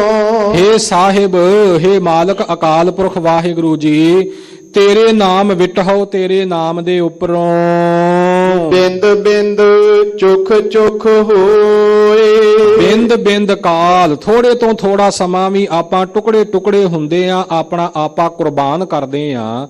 ਚੁਖ ਚੁਖ ਹੋਏ, ਆਪਣੇ ਮਨ ਦੀ ਜਿਹੜੀ ਹੰਗਤਾ ਹੈ, ਮਨ ਦੀ ਹਉਮੈ ਹੈ, ਉਸ ਨੂੰ ਚੁਖ ਚੁਖ ਟੁਕੜੇ ਟੁਕੜੇ ਕਰਕੇ ਤੇਰੇ ਚਰਨਾਂ ਤੋਂ ਵਾਰਦੇ ਹਾਂ, ਕੁਰਬਾਨ ਕਰਦੇ ਹਾਂ। ਸੋ ਇਉਂ ਸਤਿਗੁਰੂ ਸੱਚੇ ਪਾਤਸ਼ਾਹ ਜੀ ਨੇ ਇਸ ਪਾਵਨ ਸ਼ਬਦ ਦੇ 4 ਬੰਦ ਉਚਾਰਨ ਕੀਤੇ ਨੇ। ਸਾਧ ਸੰਗਤ ਜੀ, ਹਰ ਇੱਕ ਬੰਦ ਦੇ ਨਾਲ ਰਹਾਉ ਦੀ ਪੰਕਤੀ ਗੁਰੂ ਗਰੀਬ ਨਿਵਾਜ ਨੇ ਉਚਾਰੀ ਹੈ। ਇਉਂ 4 ਵਾਰ ਇਸ ਸ਼ਬਦ ਦੇ ਅੰਦਰ ਇਹ ਰਹਾਉ ਆਉਂਦਾ ਹੈ। ਰਹਾਉ ਜਿਹੜਾ ਇਹ ਸ਼ਬਦ ਦਾ ਕੇਂਦਰੀ ਭਾਵ ਮੰਨਿਆ ਜਾਂਦਾ ਹੁੰਦਾ ਹੈ, ਤੇ ਇਉਂ ਸਤਿਗੁਰੂ ਗਰੀਬ ਨਿਵਾਜ ਜੀ ਨੇ ਇਹ ਭਾਵ ਇਸ ਸ਼ਬਦ ਦੇ ਵਿੱਚ ਰੱਖ ਕੇ ਕਿ ਉਹ ਅਕਾਲ ਪੁਰਖ ਵਾਹਿਗੁਰੂ ਜਿਹੜਾ ਹੈ ਨਿਤ ਨਵੀਨ ਸਰੂਪ ਹੈ, ਨਿਤ ਇੱਕ ਰਸ ਰਹਿਣ ਵਾਲਾ ਹੈ। ਉਸ ਪਰਮਾਤਮਾ ਦਾ ਸਿਮਰਨ ਸਦਾ ਵਾਸਤੇ ਕਰਦੇ ਰਹੀਏ, ਉਸ ਵਾਹਿਗੁਰੂ ਦੇ ਨਾਮ ਤੋਂ ਕੁਰਬਾਨ ਜਾਈਏ, ਬਲਿਹਾਰ ਜਾਈਏ, ਸਦਾ ਸਦਾ ਵਾਰਨੇ ਜਾਈਏ। ਐਸੇ ਐਸੇ ਭਾਵ ਰਹਾਉ ਦੀਆਂ ਪੰਕਤੀਆਂ ਵਿੱਚ ਵਿਅਕਤ ਕਰਕੇ ਸਤਿਗੁਰੂ ਸੱਚੇ ਪਾਤਸ਼ਾਹ ਨੇ ਸਦਾ ਅਤਿਅੰਤ ਨਿਮਰਤਾ ਦੇ ਨਾਲ ਗੁਰੂ ਕੀ ਸ਼ਰਨ ਗ੍ਰਹਿਣ ਕਰਨ ਦੀ ਤੇ ਵਾਹਿਗੁਰੂ ਦਾ ਨਾਮ ਜਪਣ ਦੀ ਸਿੱਖਿਆ ਪ੍ਰੇਰਣਾ ਪਾਵਨ ਸ਼ਬਦ ਅੰਦਰ ਆਪਾਂ ਨੂੰ ਬਖਸ਼ਿਸ਼ ਕੀਤੀ ਹੈ। ਸੋ ਆਓ ਲੜੀਵਾਰ ਕਥਾ ਵਿਚਾਰ ਜੋ ਚੱਲਦੀ ਹੈ, ਬਿਲਾਵਲ ਰਾਗ ਦੀ ਵਾਰ ਦੇ ਵਿੱਚ ਇਹ ਪਾਵਨ ਸਤਿਗੁਰੂ ਮਹਾਰਾਜ ਦੇ ਸ਼ਬਦ ਦੀ ਲੜੀਵਾਰ ਕਥਾ ਚੱਲ ਰਹੀ ਹੈ। ਚੌਥੇ ਪਾਤਸ਼ਾਹ ਦੀ ਉਚਾਰਨ ਕੀਤੀ ਹੋਈ ਵਾਰ, ਭਾਵ ਕਿ ਇਸ ਵਾਰ ਦੀਆਂ ਸਮੁੱਚੀਆਂ ਪੌੜੀਆਂ ਧੰਨ ਸਤਿਗੁਰੂ ਸ੍ਰੀ ਗੁਰੂ ਰਾਮਦਾਸ ਸਾਹਿਬ ਸੱਚੇ ਪਾਤਸ਼ਾਹ ਨੇ ਉਚਾਰਨ ਕੀਤੀਆਂ ਨੇ। ਸ਼ਲੋਕ ਜਿਹੜੇ ਨੇ ਉਹ ਸਾਰੇ ਸਾਂਝੇ ਹਨ, ਸੋ ਸਾਰੇ ਮਹੱਲਿਆਂ ਦੇ ਨੇ। 8 ਪੌੜੀਆਂ ਤੱਕ ਸ਼ਲੋਕਾਂ ਸਮੇਤ ਪਿੱਛੇ ਇਹ ਕਥਾ ਹੋ ਚੁੱਕੀ ਹੈ। ਬਿਲਾਵਲ ਕੀ ਵਾਰ ਦੀ 9ਵੀਂ ਪੌੜੀ ਸ਼ਲੋਕਾਂ ਸਮੇਤ ਸਤਿਗੁਰੂ ਜੀ ਉਚਾਰਨ ਕਰਦੇ ਨੇ। ਸ਼ਲੋਕ ਮਹੱਲਾ ਤੀਜਾ। ਧੰਨ ਤੀਸਰੇ ਪਾਤਸ਼ਾਹ ਸਤਿਗੁਰੂ ਅਮਰਦਾਸ ਸਾਹਿਬ ਸੱਚੇ ਪਾਤਸ਼ਾਹ ਜੀ ਸ਼ਲੋਕ ਉਚਾਰਨ ਕਰਕੇ ਬਖਸ਼ਿਸ਼ ਕਰਦੇ ਨੇ। ਗੁਰਮੁਖ ਸੰਸਾ ਮੂਲ ਨਾ ਹੋਵਾਈ। ਗੁਰਮੁਖ, ਗੁਰੂ ਕੇ ਦੁਆਰਾ, ਗੁਰੂ ਕੇ ਰਾਹੀਂ, ਗੁਰੂ ਕੀ ਕਿਰਪਾ ਦੇ ਨਾਲ ਜਿਹੜੇ ਗੁਰਮੁਖ ਬਣ ਗਏ, ਸੰਸਾ ਮੂਲ ਨਾ ਹੋਵਈ। ਉਹਨਾਂ ਨੂੰ ਕਿਸੇ ਤਰ੍ਹਾਂ ਦਾ ਸਹਸਾ ਨਹੀਂ ਰਹਿ ਜਾਂਦਾ। ਉਹਨਾਂ ਦੇ ਡਰ ਮਿਟ ਗਏ, ਉਹਨਾਂ ਦੇ ਸ਼ੰਕੇ ਮਿਟ ਗਏ, ਉਹਨਾਂ ਦੇ ਸਹਿਮ ਮਿਟ ਗਏ। ਕਿਸੇ ਪ੍ਰਕਾਰ ਦਾ ਵੀ ਸੰਸਾ ਮੂਲੋਂ ਹੀ ਉਹਨਾਂ ਨੂੰ ਹੁੰਦਾ ਨਹੀਂ। ਚਿੰਤਾ ਵਿੱਚ ਹੋ ਜਾਏ। ਤੇ ਉਹਨਾਂ ਦੇ ਹਿਰਦੇ ਵਿੱਚੋਂ ਹਰ ਪ੍ਰਕਾਰ ਦੀ ਚਿੰਤਾ ਜਿਹੜੀ ਹੈ ਇਹ ਚਲੀ ਜਾਂਦੀ ਹੈ। ਕੋਈ ਮੁਸੀਬਤ, ਕੋਈ ਦੁੱਖ ਆਉਣ ਤੋਂ ਜਿਹੜਾ ਬਿਹਬਲਤਾ ਵਾਲਾ ਭਾਵ ਹੈ ਨਾ, ਉਸ ਨੂੰ ਚਿੰਤਾ ਕਿਹਾ ਜਾਂਦਾ ਹੈ। ਭਵਿੱਖ ਦਾ ਜਿਹੜਾ ਫਿਕਰ ਹੈ ਉਸ ਨੂੰ ਚਿੰਤਾ ਕਿਹਾ ਜਾਂਦਾ ਹੈ। ਅਨੇਕ ਪ੍ਰਕਾਰ ਦੀਆਂ ਮਨ ਦੀਆਂ ਸੋਚਾਂ, ਅਨੇਕ ਪ੍ਰਕਾਰ ਦੇ ਖਿਆਲਾਤ, ਅਨੇਕ ਪ੍ਰਕਾਰ ਦੇ ਸੰਕਲਪ ਵਿਕਲਪ, ਇਹਨਾਂ ਨੂੰ ਚਿਤਵਨੀਆਂ ਕਿਹਾ ਜਾਂਦਾ ਹੈ ਤੇ ਚਿਤਵਨੀਆਂ ਨੂੰ ਵੀ ਚਿੰਤਾ ਕਿਹਾ ਜਾਂਦਾ ਹੈ। ਫਿਰ ਜਿਨ੍ਹਾਂ ਨੂੰ ਪਰਮਾਰਥ ਦੀ ਥੋੜੀ ਬਹੁਤੀ ਸੋਝੀ ਹੈ ਉਹਨਾਂ ਨੂੰ ਚਿੰਤਾ ਆਪਣੇ ਪਾਰ ਉਤਾਰੇ ਦੀ ਹੁੰਦੀ ਹੈ। ਮਰਨ ਉਪਰੰਤ ਮੇਰਾ ਕੀ ਹਾਲ ਬਣੇਗਾ, ਕੀ ਮੇਰੀ ਗਤ ਹੋਵੇਗੀ। ਸੋ ਇਹ ਹਰ ਪ੍ਰਕਾਰ ਦੀ ਜਿਹੜੀ ਚਿੰਤਾ ਹੈ ਇਹ ਗੁਰਮੁਖਾਂ ਦੇ ਹਿਰਦੇ ਵਿੱਚੋਂ ਗੁਰੂ ਕੀ ਕਿਰਪਾ ਨਾਲ ਚਲੀ ਜਾਂਦੀ, ਨਾਸ ਹੋ ਜਾਂਦੀ ਹੈ। ਚਿੰਤ ਅਚਿੰਤਾ ਸਗਲੀ ਗਈ, ਪ੍ਰਭ ਨਾਨਕ ਨਾਨਕ ਨਾਨਕ ਮਈ। ਐਸੀ ਸਤਿਗੁਰੂ ਜੀ ਦੀ ਕਿਰਪਾ ਗੁਰਮੁਖਾਂ ਤੇ ਹੁੰਦੀ ਹੈ। ਜੋ ਕਿਛ ਹੋਏ ਸੋ ਸਹਜੇ ਹੋਏ। ਉਹਨਾਂ ਦੇ ਜੀਵਨ ਵਿੱਚ ਜੋ ਕੁਝ ਵੀ ਵਰਤਦਾ ਹੈ ਉਹ ਸਹਜੇ ਸੁਤੇ ਸਿੱਧ ਹੀ ਵਰਤਦਾ ਹੈ। ਕੋਈ ਚਿੰਤਾ ਨਹੀਂ, ਕੋਈ ਫਿਕਰ ਨਹੀਂ, ਕੋਈ ਚਿਤਵਨੀ ਨਹੀਂ। ਸੋ ਸਹਿਜ ਦੇ ਵਿੱਚ, ਸੋ ਅਚਨਚੇਤ ਹੀ ਜਿਵੇਂ ਅਕਾਲ ਪੁਰਖ ਵਾਹਿਗੁਰੂ ਦਾ ਹੁਕਮ ਹੁੰਦਾ ਹੈ ਉਹਨਾਂ ਦੇ ਜੀਵਨ ਵਿੱਚ ਉਹ ਵਰਤੀ ਜਾਂਦਾ ਹੈ। ਸੋ ਇਸ ਪ੍ਰਕਾਰ ਸਹਜੇ ਚੂਪ ਸਹਜੇ ਹੀ ਜਪਨਾ। ਮਹਾਰਾਜ ਫਰਮਾਨ ਕਰਦੇ ਨੇ, ਸਹਜੇ ਜਾਗੈ ਸਹਜੇ ਸੋਵੈ ਸਹਜੇ ਆਨੰਦਨ ਉਸਤਤ ਹੋਵੈ। ਸੋ ਸਹਿਜ ਵਿੱਚ ਹੀ ਗੁਰਮੁਖ ਪਿਆਰੇ ਜਾਗਦੇ ਨੇ, ਸਹਿਜ ਵਿੱਚ ਹੀ ਸੌਂਦੇ ਨੇ, ਸਹਿਜ ਵਿੱਚ ਹੀ ਉਹਨਾਂ ਦਾ ਹਿਰਦਾ ਜਿਹੜਾ ਇੱਕ ਰਸ ਪਰਮਾਤਮਾ ਦੀ ਉਸਤਤ ਵਿੱਚ ਜੁੜਿਆ ਰਹਿੰਦਾ ਹੈ। ਇਉਂ ਸੁਭਾਵਕ ਹੀ ਸੁਤੇ ਸਿੱਧ ਹੀ ਉਹਨਾਂ ਦੇ ਜੀਵਨ ਦਾ ਜਿਹੜਾ ਸਾਰਾ ਬਿਰਤਾਂਤ ਹੈ ਉਹ ਚੱਲਦਾ ਰਹਿੰਦਾ ਹੈ। ਸਾਰੀ ਰਚਨਾ ਬਣੀ ਜਾਂਦੀ ਹੈ, ਸਾਰੇ ਕਾਰਜ ਆਪਣੇ ਆਪ ਹੀ ਰਾਸ ਹੋਏ ਜਾਂਦੇ ਨੇ। ਇਸੇ ਪ੍ਰਕਾਰ ਜੋ ਕਿਛ ਹੋਏ ਸੋ ਸਹਜੇ ਹੋਏ। ਗੁਰਮੁਖਾਂ ਨੂੰ ਇਹ ਸੋਝੀ ਆ ਜਾਂਦੀ ਹੈ, ਇਹ ਗਿਆਨ ਹਾਸਲ ਹੋ ਜਾਂਦਾ ਹੈ, ਇਹ ਨਿਸ਼ਚਾ ਹੋ ਜਾਂਦਾ ਹੈ ਕਿ ਜੋ ਕੁਝ ਵੀ ਹੁੰਦਾ ਹੈ ਸੁਤੇ ਸਿੱਧ ਉਸ ਅਕਾਲ ਪੁਰਖ ਵਾਹਿਗੁਰੂ ਦੀ ਰਜ਼ਾ ਵਿੱਚ ਹੀ ਹੋ ਰਿਹਾ ਹੈ। ਕਹਿਣਾ ਕਿਛੂ ਨਾ ਜਾਏ, ਕੁਛ ਉਸ ਪਰਮਾਤਮਾ ਦੀ ਰਜ਼ਾ ਬਾਰੇ ਕਿਹਾ ਨਹੀਂ ਜਾ ਸਕਦਾ ਕਿ ਕਿਹੜੇ ਪਲ ਉਸ ਪਰਮਾਤਮਾ ਦੀ ਕੀ ਰਜ਼ਾ ਹੈ, ਉਸਨੇ ਕੀ ਕਰਨਾ ਹੈ। ਤੇ ਜੋ ਕੁਝ ਵੀ ਉਸ ਦੀ ਰਜ਼ਾ ਵਿੱਚ ਹੈ ਉਹਨੂੰ ਚੰਗਾ ਜਾਂ ਮਾੜਾ ਇਹ ਨਹੀਂ ਕਿਹਾ ਜਾ ਸਕਦਾ, ਕਿਉਂਕਿ ਚੰਗਾ ਮਾੜਾ ਤਾਂ ਉਸ ਚੀਜ਼ ਨੂੰ ਕਿਹਾ ਜਾਵੇ ਜਿਸ ਦੀ ਸਾਨੂੰ ਪਰਖ ਹੋਵੇ, ਜਿਸ ਦਾ ਆਪਾਂ ਅੰਤ ਲੈ ਸਕਦੇ ਹੋਈਏ। ਜਿਹੜੀ ਚੀਜ਼ ਮਨ ਨੂੰ ਲੁਭਾਵਣੀ ਲੱਗੇ ਉਹ ਚੰਗੀ ਕਹਿ ਲਈਏ, ਜਿਹੜੀ ਨਾ ਚੰਗੀ ਲੱਗੇ ਉਹਨੂੰ ਮੰਦੀ ਕਹਿ ਲਈਏ, ਮਾੜੀ ਕਹਿ ਲਈਏ। ਪਰ ਪ੍ਰਮਾਤਮਾ ਦਾ ਹੁਕਮ ਤਾਂ ਸਹਿਜ ਵਿੱਚ ਹੀ ਵਰਤਦਾ ਹੈ, ਉਹਨੂੰ ਚੰਗੇ ਮਾੜੇ ਦੀ ਕਸੌਟੀ ਤੇ ਪਰਖਿਆ ਨਹੀਂ ਜਾ ਸਕਦਾ। ਉਹ ਤਾਂ ਹੈ ਹੀ ਉਹਦੀ ਰਜ਼ਾ ਦੇ ਵਿੱਚ ਹੈ, ਉਸ ਦੀ ਆਗਿਆ ਦੇ ਵਿੱਚ ਹੈ, ਇਉਂ ਉਹਦੇ ਬਾਰੇ ਕੁਝ ਵੀ ਕਿਹਾ ਨਹੀਂ ਜਾ ਸਕਦਾ। ਨਾਨਕ ਤਿਨ ਕਾ ਆਖਿਆ ਆਪ ਸੁਣੇ। ਸਤਿਗੁਰੂ ਜੀ ਫਰਮਾਉਂਦੇ ਨੇ ਕਿ ਉਹਨਾਂ ਦਾ ਆਖਿਆ ਹੋਇਆ, ਉਹਨਾਂ ਦਾ ਕਿਹਾ ਹੋਇਆ, ਉਹਨਾਂ ਦੇ ਮੁਖੋਂ ਨਿਕਲਿਆ ਹੋਇਆ ਬਚਨ, ਉਹਨਾਂ ਵੱਲੋਂ ਕੀਤੀ ਹੋਈ ਬੇਨਤੀ ਆਪ ਅਕਾਲ ਪੁਰਖ ਵਾਹਿਗੁਰੂ ਸੁਣਦਾ ਹੈ। ਜੇ ਲਏ ਅਨ ਪੰਨੇ ਪਾਏ, ਜਿਨ੍ਹਾਂ ਨੂੰ ਉਸ ਅਕਾਲ ਪੁਰਖ ਵਾਹਿਗੁਰੂ ਨੇ ਆਪਣੇ ਪੰਨੇ ਪਾ ਲਿਆ, ਆਪਣੇ ਖਜ਼ਾਨੇ ਵਿੱਚ ਪਾ ਲਿਆ, ਆਪਣੇ ਪੱਲੇ ਲਾ ਲਿਆ, ਆਪਣੇ ਲੜ ਜੋੜ ਲਿਆ, ਅਭੇਦ ਨਿਸ਼ਚੇ ਰੂਪੀ ਆਪਣੇ ਖਜ਼ਾਨੇ ਵਿੱਚ ਜਿਨ੍ਹਾਂ ਨੂੰ ਪਾ ਲਿਆ ਹੈ, ਉਹਨਾਂ ਦੇ ਬਚਨ ਨੂੰ ਸੁਣਦਾ ਔਰ ਮੰਨਦਾ ਹੈ। ਮਹਲਾ ਤੀਜਾ। ਧੰਨ ਸਤਿਗੁਰੂ ਅਮਰਦਾਸ ਸਾਹਿਬ ਮਹਾਰਾਜ ਜੀ ਹੋਰ ਕਿਰਪਾ ਕਰਦੇ ਹਨ। ਕਾਲ ਮਾਰ ਮਨਸਾ ਮਨਹਿ ਸਮਾਣੀ। ਉਹਨਾਂ ਗੁਰਮੁਖਾਂ ਪਿਆਰਿਆਂ ਨੇ ਕਾਲ ਮਾਰ, ਕਾਲ ਜਿਹੜਾ ਨਾ ਭਾਈ ਇਸ ਨੂੰ ਮਾਰ ਲਿਆ, ਕਲਪਨਾਵਾਂ ਆਪਣੇ ਹਿਰਦੇ ਵਿੱਚੋਂ ਮਾਰ ਲਈਆਂ, ਖਤਮ ਕਰ ਲਈਆਂ ਨੇ। ਤੇ ਉਹ ਕਾਲ ਜਿਹੜਾ ਸਾਰੇ ਜੀਵਾਂ ਦਾ ਸੰਘਾਰ ਕਰਨ ਵਾਲਾ ਹੈ ਉਸ ਨੂੰ ਜਿੱਤ ਲਿਆ। ਕਾਲ ਮੌਤ ਨੂੰ ਵੀ ਜਿੱਤ ਲਿਆ ਹੈ। ਗੁਰ ਸੇਵਾ ਤੇ ਸੁਖ ਊਪਜੈ, ਫਿਰ ਦੁੱਖ ਨਾ ਲੱਗੈ ਆਏ, ਜੰਮਣ ਮਰਨਾ ਮਿਟ ਗਿਆ, ਕਾਲੈ ਕਾ ਕਿਛ ਨਾ ਬਸਾਏ। ਇਉਂ ਕਾਲ ਦਾ ਉਹਨਾਂ ਉੱਪਰ ਵਾਸੀ ਕੋਈ ਨਹੀਂ ਚੱਲਦਾ। ਮਨਸਾ ਮਨ ਹੈ ਸਮਾਣੀ, ਮਨਸਾ ਜੋ ਚਿੱਤ ਦੀਆਂ ਇੱਛਾਵਾਂ ਨੇ, ਚਿੱਤ ਦੀਆਂ ਲਾਲਸਾਵਾਂ ਨੇ, ਸੋ ਉਹ ਵੀ ਮਨ ਦੇ ਵਿੱਚ ਹੀ ਸਮਾ ਗਈਆਂ, ਮਨ ਦੇ ਵਿੱਚ ਹੀ ਉਹਨਾਂ ਨੇ ਦਬਾ ਲਈਆਂ। ਭਾਵ ਕਿ ਸਾਡੇ ਆਮ ਸੰਸਾਰਕ ਲੋਕਾਂ ਦੀ ਤਰ੍ਹਾਂ ਉਹ ਮਨ ਦੀਆਂ ਲਾਲਸਾਵਾਂ ਦੇ ਗੁਲਾਮ ਨਹੀਂ ਬਣੇ। ਅਸੀਂ ਸਾਰੇ ਤਕਰੀਬਨ ਮਨ ਦੀਆਂ ਲਾਲਸਾਵਾਂ ਦੇ, ਮਨ ਦੀਆਂ ਇੱਛਾਵਾਂ ਦੇ ਗੁਲਾਮ ਹਾਂ। ਜਿਹੜੀ ਇੱਛਾ ਮਨ ਨੇ ਉਠਾ ਲਈ ਉਹਦੇ ਪਿੱਛੇ ਹੀ ਲੱਗ ਦੌੜੇ, ਉਹਨੂੰ ਪੂਰੀਆਂ ਕਰਨ ਦਾ ਯਤਨ ਕੀਤਾ।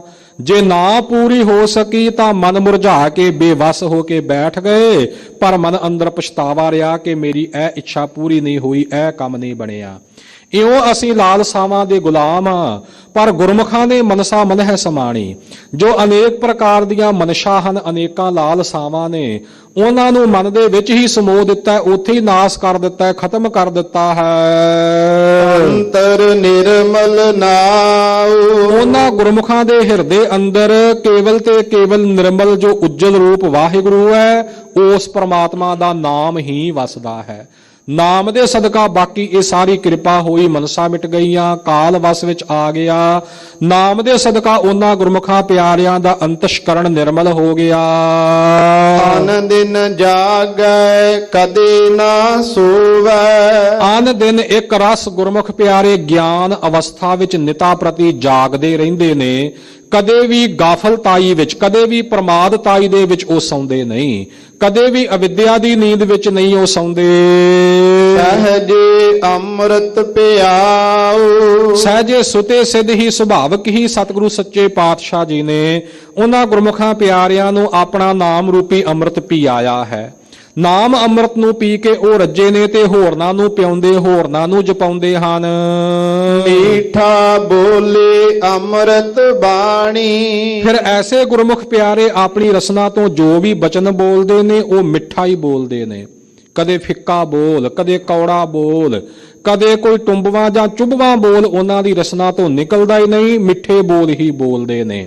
ਤੇ ਸਭ ਨਾਲੋਂ ਮਿੱਠਾ ਬੋਲ ਕੀ ਹੈ? ਅੰਮ੍ਰਿਤ ਬਾਣੀ।